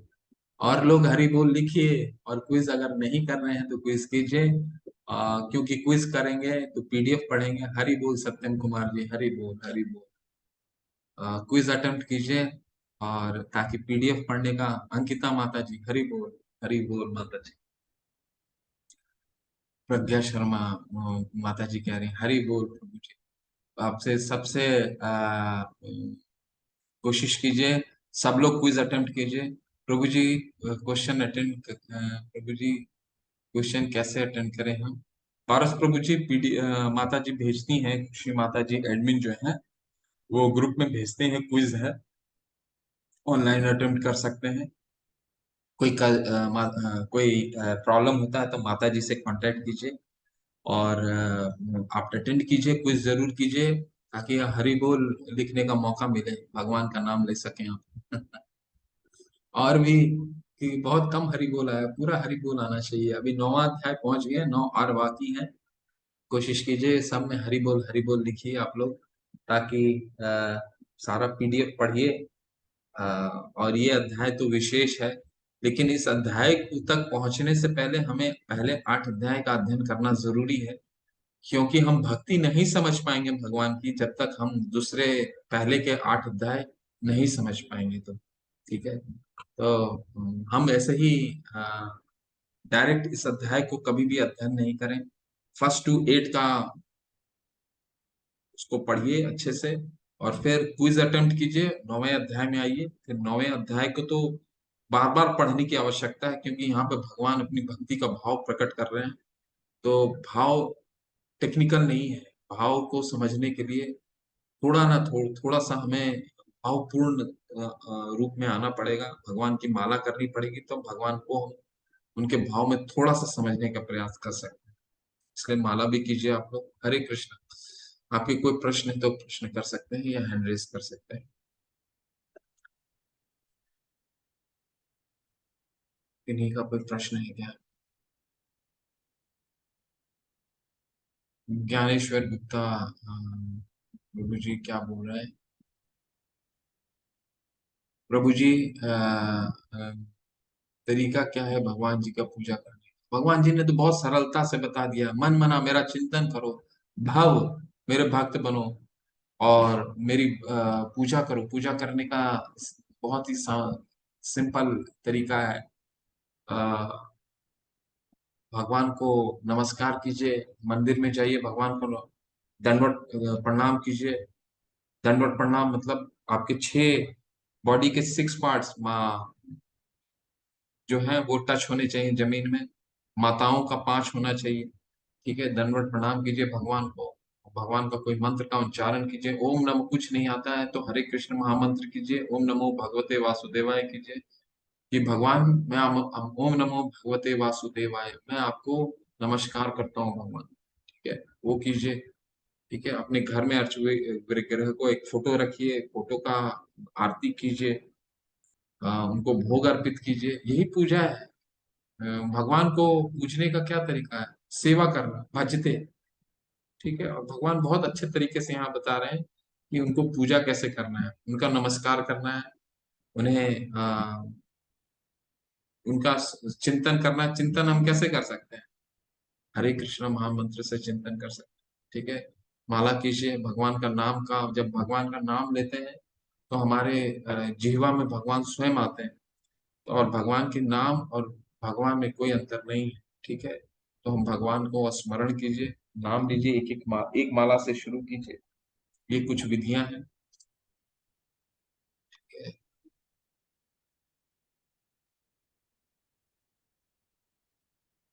पारस प्रभु जी कह रहे हैं हम अपने बॉडी पर कितने तिलक लगाते हैं? 12 जगह तिलक लगाते हैं प्रभु जी। 12 जगह, 12 जगह है। एक एक एक बुक आती है कृष्णा भावनामृत में पहला कदम, उसमें ये विशद वर्णन है। और ये जो 12 तिलक होता है, ये भगवान के नाम से होता है। ओम नमः, ओम केशवाय नमः। मैं इसको अच्छे से बताऊंगा। ओम केशवाय नमः, ओम नारायण नमः, 12 नाम लेते हैं। ओम केशवाय नमः, नारायण नमः, प्रभु विष्णवे नमः, वामनाय नमः, ओम श्रीधराय नमः, श्री ऋषिकेशाय नमः। तो 12 जगह लगाते हैं। वन टू, अपने इस बॉडी पे यहाँ पे 3 लगाते हैं, राइट हैंड में 2 लगाते हैं, लेफ्ट हैंड में 2 लगाते हैं, बैक साइड में 3 लगाते हैं। 12 जगह हम लोग लगाते हैं तिलक। ठीक है, इनका प्रश्न है, हैंड रेज किया कि हाँ, सत्यम कुमार प्रभु जी बोलिए। हरे कृष्णा प्रभु जी, अनलॉक हरे कृष्णा प्रभु जी। बोलिए हरे कृष्णा प्रभु जी, कर्म बोलिए। क्या है और अच्छे तथा बुरे कर्मों में कैसे अंतर स्पष्ट? हाँ जी। कर्म क्या है और अच्छे तथा बुरे यानी कि गलत कर्मों में कैसे अंतर स्पष्ट करें? ये अच्छा, और हमारे। प्रभु जी, धर्म, धर्म एक ही चीज है। धर्म तू साक्षात भगवत प्रणीतम, यानी भगवान ने जो आदेश दिया है करने के लिए, वही धर्म है। अब जैसे हमारा धर्म जो है, अभी मैं आपको समझाने का, एक चीनी का क्या धर्म है? चीनी, चीनी का धर्म है मिठास देना। नमक का क्या धर्म है? नमकीन देना। ठीक है। एक पुत्र का क्या धर्म है? पुत्र का धर्म है पुत्र का कर्तव्य निभाना। तो कर्तव्य जो है वो एक धर्म होता है। वो क्या धर्म है? वो भगवान ने हमें इस तरह का आदेश दिया है, तो यही धर्म है। और इन धर्मों को पालन न करना अधर्म है, सिंपल है। जो वेद और शास्त्र का हम पालन न करें, जो लिखा है, जो भगवान ने हमें बताया है, वो अधर्म है। ठीक है। तो धर्म तू साक्षात, इसका सिंपल डेफिनेशन है, धर्म तू साक्षात भगवत भगवत प्रणीतम, यानी भगवान ने जो हमें आदेश दिया है करने के लिए, वही धर्म है। बाकी सारा अधर्म है। ठीक है। तो इसको सिंपल, सबका अपना अपना कर्तव्य है, वही धर्म है। कर्तव्य को आप समझ सकते हैं, धर्म। ठीक है। जी प्रभु जी। और ये कैसे जानना है कि क्या परम सत्य है? जैसे शिव पुराण में शिव जी भगवान जी को सबसे बड़ा बताया गया है, और भगवत गीता और विष्णु पुराण में विष्णु भगवान जी को सबसे बड़ा बताया गया है। तो ये कैसे समझे कि कौन सा सत्य है, परम सत्य क्या है? क्या दोनों की पूजा करना ही सही है, मतलब एक ही जगह जाएंगे? परम सत्य, दोबारा बोलिए, मैं आपका वॉइस समझ नहीं पाया, थोड़ा सा दोबारा बताइए क्या पूछ रहे हैं। जी, ये कैसे जाने कि क्या है परम सत्य? शिव पुराण को अगर पढ़ते हैं तो उसमें शिव जी भगवान की सबसे बड़ी महत्वता बताई गई है कि शिव जी भगवान सब कुछ है। और विष्णु जी भगवत गीता भगवान और है। विष्णु जी। हाँ हाँ। तो भगवत गीता में विष्णु भगवान जी को सबसे बड़ा बताया गया है, कृष्ण जी को। तो कैसे विश्वास करें कि शिव जी की तरफ जाएं या फिर भगवान विष्णु जी की तरफ जाएं? नहीं नहीं, दोनों तो भगवान है। आप किसी की चिंता कर सकते हैं प्रभु जी, या कृष्ण की पूजा करें या विष्णु की पूजा करें, दोनों भगवान है। आप विष्णु पुराण में अगर विष्णु जी को, बिल्कुल विष्णु जी भगवान है, अभी तो भगवान ही है, तो उसमें तो कोई शक नहीं है। दोनों परम सत्य हैं। भगवान के तो अनंत अवतार हैं, विष्णु भगवान के पुरुष अवतार हैं और भगवान है, वो सर्वोच्च है। ठीक है। आप विष्णु को पूज सकते हैं, आप राम को पूज सकते हैं, आप भगवान राम को पूज सकते हैं, भगवान नरसिंह को पूज सकते हैं, भगवान वराह को पूज सकते हैं, भगवान कृष्ण को पूज सकते हैं। आप किसी भी रूप अवतार में भगवान को पूज सकते हैं। ठीक है। बस इतना ही है कि भगवान कृष्ण में 4 जो गुण होते हैं, वो सभी में से एक्स्ट्रा होते हैं। वो क्या है? लेकिन हमारा चित्त किसी में भी आप लगा सकते हैं, आप किसी को भी पूछ सकते हैं, किसी एक रूप को ले लीजिए और उसी को पूजिए, उसी में श्रद्धा विकसित कीजिए। 4 गुण होते हैं। लीला माधुर्य, उनकी लीला अनंत है। इतनी लीलाएं हैं कि और किसी अवतार में उतनी लीलाएं नहीं है। दूसरा, रूप माधुर्य, रूप माधुर्य, भगवान कृष्ण इतने आकर्षक हैं और सर्व आकर्षक है। ठीक है। वेणु माधुर्य, वेणु माधुर्य क्या मतलब? जो वेणु बनाते, जो बांसुरी वादन करते हैं, वो अनंत है, वो बहुत ही मधुर है। और भक्त माधुर्य। भगवान के जो भक्त होते हैं वो सबसे ज्यादा भक्त भगवान के कृष्ण। क्यों? क्योंकि भगवान कृष्ण को आप हर रूप में भक्त चाह सकता है। एक भगवान को पुत्र के रूप में चाह सकता है, जैसे माता यशोदा ने चाहा। ठीक है। भगवान को मित्र के रूप में, जैसे सुदामा ने चाहा। ठीक है। भगवान को एक पिता तो है ही, भगवान तो सबके पिता हैं। ठीक है। भगवान को आप किसी भी रस में कर सकते हैं। माधुर्य रस में गोपी ने चाहा, लेकिन वो और अवतार में वैसा संभव नहीं है। भगवान राम को आप किसी भी रूप में नहीं पूज सकते हैं। आप भगवान भगवान राम को सिर्फ मर्यादा पुरुषोत्तम राम के रूप में ही आप पूज सकते हैं। तो भगवान कृष्ण में ये चार जो चीजें हैं, वो एक एडिशनल आता है कैरेक्टर, जो अन्य में नहीं है। लेकिन सभी भगवान हैं। हम किसी में चित्त लगा सकते हैं, भगवान राम में चित्त लगा सकते हैं, भगवान विष्णु में। सारे परम सत्य हैं, सभी परम हैं। ठीक है। तो इसमें कोई संशय नहीं रखिए। आप किसी में चित्त लगाइए जिसमें आपका श्रद्धा है, उसमें चित्त लगाइए, उन्हीं की आराधना कीजिए। सारे एक हैं, सभी भगवान हैं। जी प्रभु जी। और ये एक नास्तिक व्यक्ति अगर कोई हो, तो वो अगर महाभारत को देखता है पूरा, तो वो बताते हैं कि मतलब भगवान जी ने अपना स्वार्थ के लिए ये सारा कुछ रचा। जैसे कि उसमें एक बर्बरिक की कहानी है, जिन्हें आजकल श्याम बाबा के नाम से जानते हैं। तो वहां पे मैं उनका उत्तर नहीं दे पाता हूँ, तो उसके लिए थोड़ा सा बताइए कि मतलब वो भगवान जी कैसे स्वार्थी हैं या नहीं है। आप बोल रहे हैं कि महाभारत की रचना उन्होंने की और अपने स्वार्थ के लिए की, ऐसा आप जी बोलने के लिए? जी जी जी हाँ, तो उनको तो बोलिए ना, स्वार्थ के लिए तो किया ही भगवान ने। हमने तो बोला ही आपको डे वन को। लेकिन स्वार्थ क्या था उनका? ताकि गीता का प्रवचन दे सकें, वो गीता समझा सकें।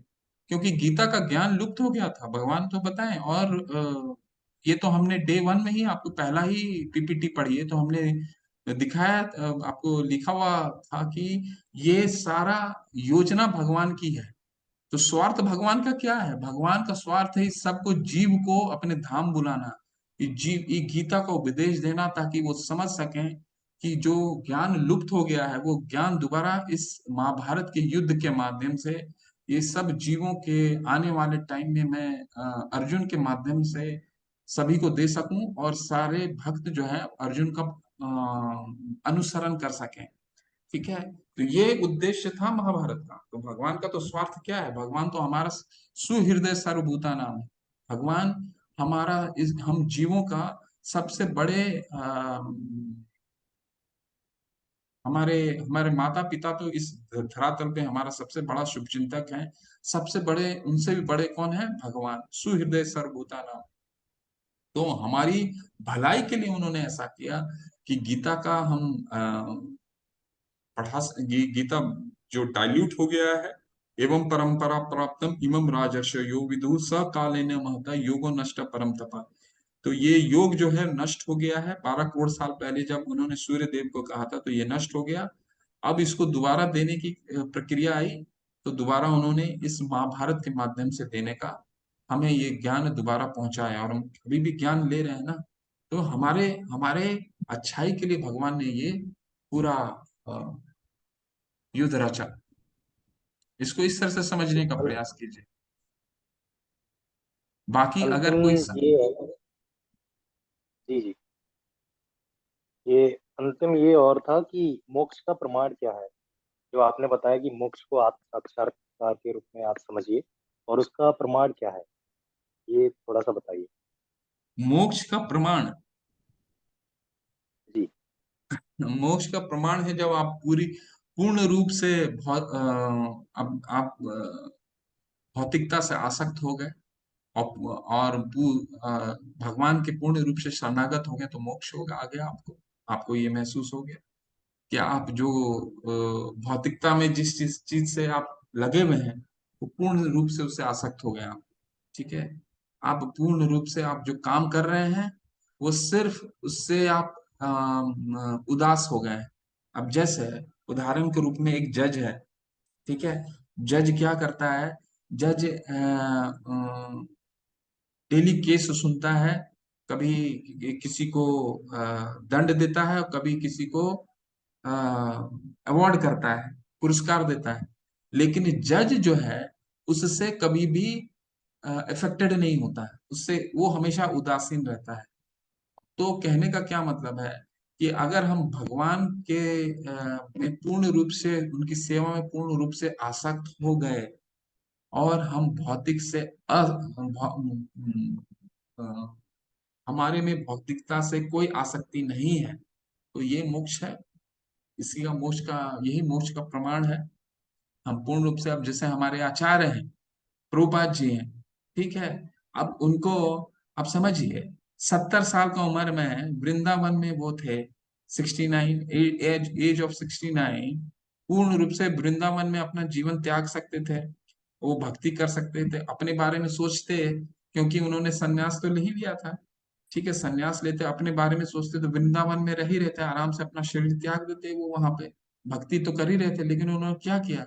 भगवान की सेवा के लिए, पूरे संसार को भगवान से जोड़ने के लिए, गीता का प्रचार प्रसार करने के लिए, 70 साल की उम्र में भी अपना जीवन को जीवन के बारे में ना सोच करके अमेरिका से जैसा शहर में गए, 40 रुपए लेकर के। कि भौतिकता से आसक्ति थी उनकी? नहीं थी ना, नहीं तो वृंदावन में ही शरीर त्याग दिए होते, ठीक है। तो पूर्ण रूप से क्या थे? भगवान में शरणागत थे, अपने गुरु की सेवा करनी थी। तो चले गए, 40 रुपए उतने ठंडे देश में गए, ठीक है। ना रहने का, ना खाने का, और रहे भी किसके बीच में? हिपियों के बीच में। ऐसा ठंड का देश में खिड़की भी नहीं था, खिड़की जहां पे रहते थे 5वें तल्ले में, वहां शीशे भी नहीं होते थे। तो पूर्ण, तो ऐसे लोग को क्या बोलेंगे? भगवान ये आचार्य क्या थे? पूर्ण रूप से भौतिकता दी। हमारे पास कितने प्रमाण चाहिए? जितने आचार हैं वो प्रमाण, इसके प्रमाण है। रूप रूप गोस्वामी पाद जी, गोस्वामी हमारे यहाँ बहुत ही महत्वपूर्ण आचार्य है, हमारे गौड़ीय संप्रदाय के। वो मुस्लिम सरकार में फाइनेंस मिनिस्टर थे। उन दो भाई, सनातन गोस्वामी प्रभुपाद पाद महाराज, और रूप गोस्वामी, ये दोनों एडमिनिस्ट्रेशन में थे, एक फाइनेंस मिनिस्टर थे। इनको भगवान में इतनी आसक्ति थी, तो इतने जब वो उन्होंने मिनिस्ट्री त्याग दिया, बांग्लादेश में भी आता है वो जगह, मिनिस्ट्री त्याग दिया, और जब वो धन लेके निकले थे तो पूरा नाव भर गया था धन से। तो कितना आज के डेट में वो, उस समय का सोच के देखिए, तो वो सारा धन उन्होंने त्याग दिया। क्यों त्यागा? क्योंकि भगवान का प्रचार प्रसार करना था। उन्होंने कितने ग्रंथ की रचना करी। तो आचार्य, जितने हमारे आचार्य हैं, सबकी सबको तो मोक्ष की प्राप्ति हुई ना, भगवान की शरणागति, और भौतिकता से बिल्कुल कोई आसक्ति नहीं। तो इसको कहते हैं मोक्ष, ठीक है। ये हो गया मोक्ष। आपको कोई लगाव ही नहीं है, आपको, आपका सिर्फ एक ही ध्येय है, भगवान को प्रसन्न करना, भगवान की सेवा करना, ठीक है। जी। आदित्य प्रभु जी, आदित्य प्रभु जी, आपका कोचिंग चल रहा था। हरे कृष्ण। हरे कृष्णा प्रभु जी। प्रभु जी जैसे तैसे मैनेज कर लिया। जी जी, हरि हाँ, बोल, हरि प्रभु बोल। जी मेरा हरि बोल प्रभु जी। प्रभु जी मेरा ये प्रश्न था कि गुरु मंत्र के बिना अगर हम लोग नाम लेते हैं ईश्वर का तो वो क्या व्यर्थ होता है? कहाँ, तो हमको भगवान थोड़ी पहचानेंगे गुरु के बिना। कहते हैं एक बार, एक बहुत सीनियर डिवोटी बोलते हैं कि मान लीजिए भगवान से हमारा पर, ऐसे इन द लाइटर नोट, भगवान हम के पास हम गए, तो भगवान बोले, पूछेंगे कि आप कौन है? आपको तो मैं पहचानता नहीं हूँ। तो हमें अपने पहचान क्या देना पड़ेगा? हम प्रभुपाद जी के शिष्य हैं। हाँ हाँ हाँ, ठीक है ठीक है, प्रभुपाद जी के शिष्य। तो कहने का तात्पर्य यह है कि भगव प्रभु जो आचार्य होते हैं, गुरु होते हैं, भगवान के पार्षद होते हैं। तो भगवान बोलते हैं कि मेरे से पहले, मेरे से ज्यादा भक्तों की सेवा होनी चाहिए। यस, हम गुरु मंत्र करते हैं मॉर्निंग में, उसमें सबसे लास्ट स्टैंजा आता है, यस प्रसादा भगवत प्रसादो, यस प्रसादान गति कुत्योपि, ध्यायस्तु वंशस्यं यशस्त्री संध्यं, वंदे गुरो श्री चरण रविंदम। मैं भगवान गुरु के कृपा से ही भगवान की प्राप्ति होती है। यस्य अप्रसादान न गति कुतियोपि, गुरु अगर नहीं चाहेगा तो भगवान की प्राप्ति नहीं हो सकती। इसलिए भगवान स्वयं कहते हैं, पहले मेरे भक्त को सेवा करो, अगर भक्त की सेवा कर दिए तो तुम स्वतः ही मेरी सेवा में आ जाओगे। तो गुरु बहुत ही महत्वपूर्ण है जी। जी तो प्रभु जी, अगर हमें गुरु दीक्षा नहीं लिए तो हम नाम ऐसे ले सकते हैं? बिल्कुल ले सकते हैं प्रभु जी। हमारे नाम अगर हमने दीक्षा नहीं ली है, नाम दीक्षा नहीं हुई है, तो हम प्रभुपाद जी को, हमारे दो तरह की गुरु होते हैं, एक तो शिक्षा गुरु और हमारे आध्यात्मिक गुरु। हमारे आध्यात्मिक गुरु प्रभुपाद जी हैं। और शिक्षा गुरु कौन है? शिक्षा गुरु कई हो सकते हैं, जो आपको शिक्षा देते हैं, वे शास्त्रों का अध्ययन कराते हैं, और इन शिक्षा गुरु के माध्यम से आप गुरु दीक्षा लेते हैं। ठीक है। तो आप बिल्कुल गुरु की गुरु प्रणाम मंत्र कीजिए, नमो विष्णु पादाय कृष्ण पृष्ठाय भूतले श्रीमते भक्ति वेदांत स्वामी ती नामिने, नमस्ते सरस्वती देवी गौरवाणी प्रचारिणी निर्विशेष शून्यवादी पाश्चात्य देश तारिणी। ये प्रभुपाद जी का गुरु मंत्र है। इनका उच्चारण कीजिए और फिर भगवान को प्रणाम कीजिए। जब महामंत्र शुरू करते हैं, जब शुरू करते हैं तो गुरु को प्रणाम करके फिर शुरू कीजिए। हाँ, जी तो आप प्रभु कर जी। सकते हैं, बिल्कुल कर सकते और प्रभु जी, जैसे कि अगर हम लोग जैसे कि राम जी के अमूमन भक्त जो कि राम नाम का जप करते हैं, तो वो इनडायरेक्टली गुरु भगवान शिव को मानते हैं या फिर गोस्वामी जी को मानते हैं? तो वैसे भी हम कर सकते हैं? हैं। दोबारा बोलिए, आपको समझा नहीं। जैसे कि प्रभु जी, जो भगवान राम के डिवोटीज होते हैं वो या तो भगवान शिव को गुरु मानते हैं या फिर गोस्वामी जी को, तो वैसे हम लोग कर सकते हैं? हाँ, कर सकते हैं प्रभु जी, ऐसा कोई इश्यू नहीं है, आप कर सकते हैं। आप किसी को भी गुरु मानते हैं, आप ये थोड़ा सा शास्त्र क्या कहते हैं उसके हिसाब से देखिए कि अगर शिव जी को गुरु मानते हैं, तो शिव जी को उनका मंत्र बोलिए, फिर भगवान राम का मंत्र बोलिए, कोई बात नहीं, करिए। जिसको गुरु मानते हैं उनको गुरु की वंदना पहले कीजिए, फिर भगवान का नाम का उच्चारण शुरू कीजिए। ठीक है। और किसी का कोई प्रश्न है? 6 मैसेज है।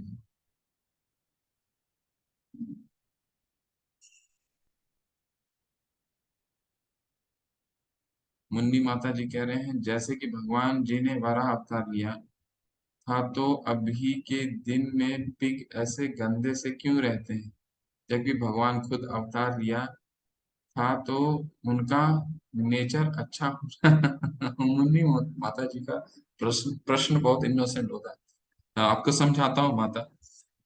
क्या था माता जी कि जो वारा अवतार 2 बार आए थे, ठीक है। वारा अवतार उनको पहला मनवंतर में था, और छठे मनवंतर में, 2 मनवंतर में आए थे। तो वराह का क्या होता है कि असुर जो होते हैं, असुर हिरण्याक्ष ने इसको ये पृथ्वी जो था हमारे, वो गर्त में चला गया था, गंदे में चला गया था। ठीक है। तो अब गंदे में कौन जा सकता है? गंदे में शुकर ही जा सकता है। तो भगवान ने फिर शुकर का रूप लिया और पृथ्वी को अपने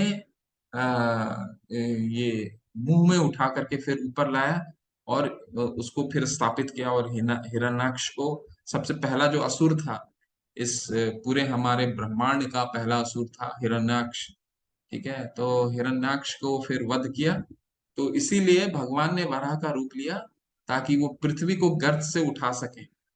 तो ये बेसिक ऑब्जेक्टिव था वराह रूप का। ठीक है। तो और कोई नहीं, क्योंकि गर्त में कौन जा सकता है? शुकर ही जा सकते हैं। तो उन्होंने शुकर का रूप लिया, तो और फिर पृथ्वी को ला करके उनको अपने जगह में रखा। ठीक है, तो ये उस अवतार का ऑब्जेक्टिव था। बाकी शुकर आप जो कह रहे हैं इतने गंदे क्यों रहते हैं, ये तो भगवान का देन है। माता जी, जितने जीव हैं, क्यों शुकर, ऐसे कई जीव हैं जो बहुत गंदे रहते हैं। तो ये तो जीव है, और ये भगवान की प्रकृति समझिए इसको। ठीक है, तो वराह रूप का मैंने आपको समझा दिया क्या ऑब्जेक्टिव था रहने का, है ना? ठीक है, चलिए, और किसी का कोई प्रश्न नहीं है?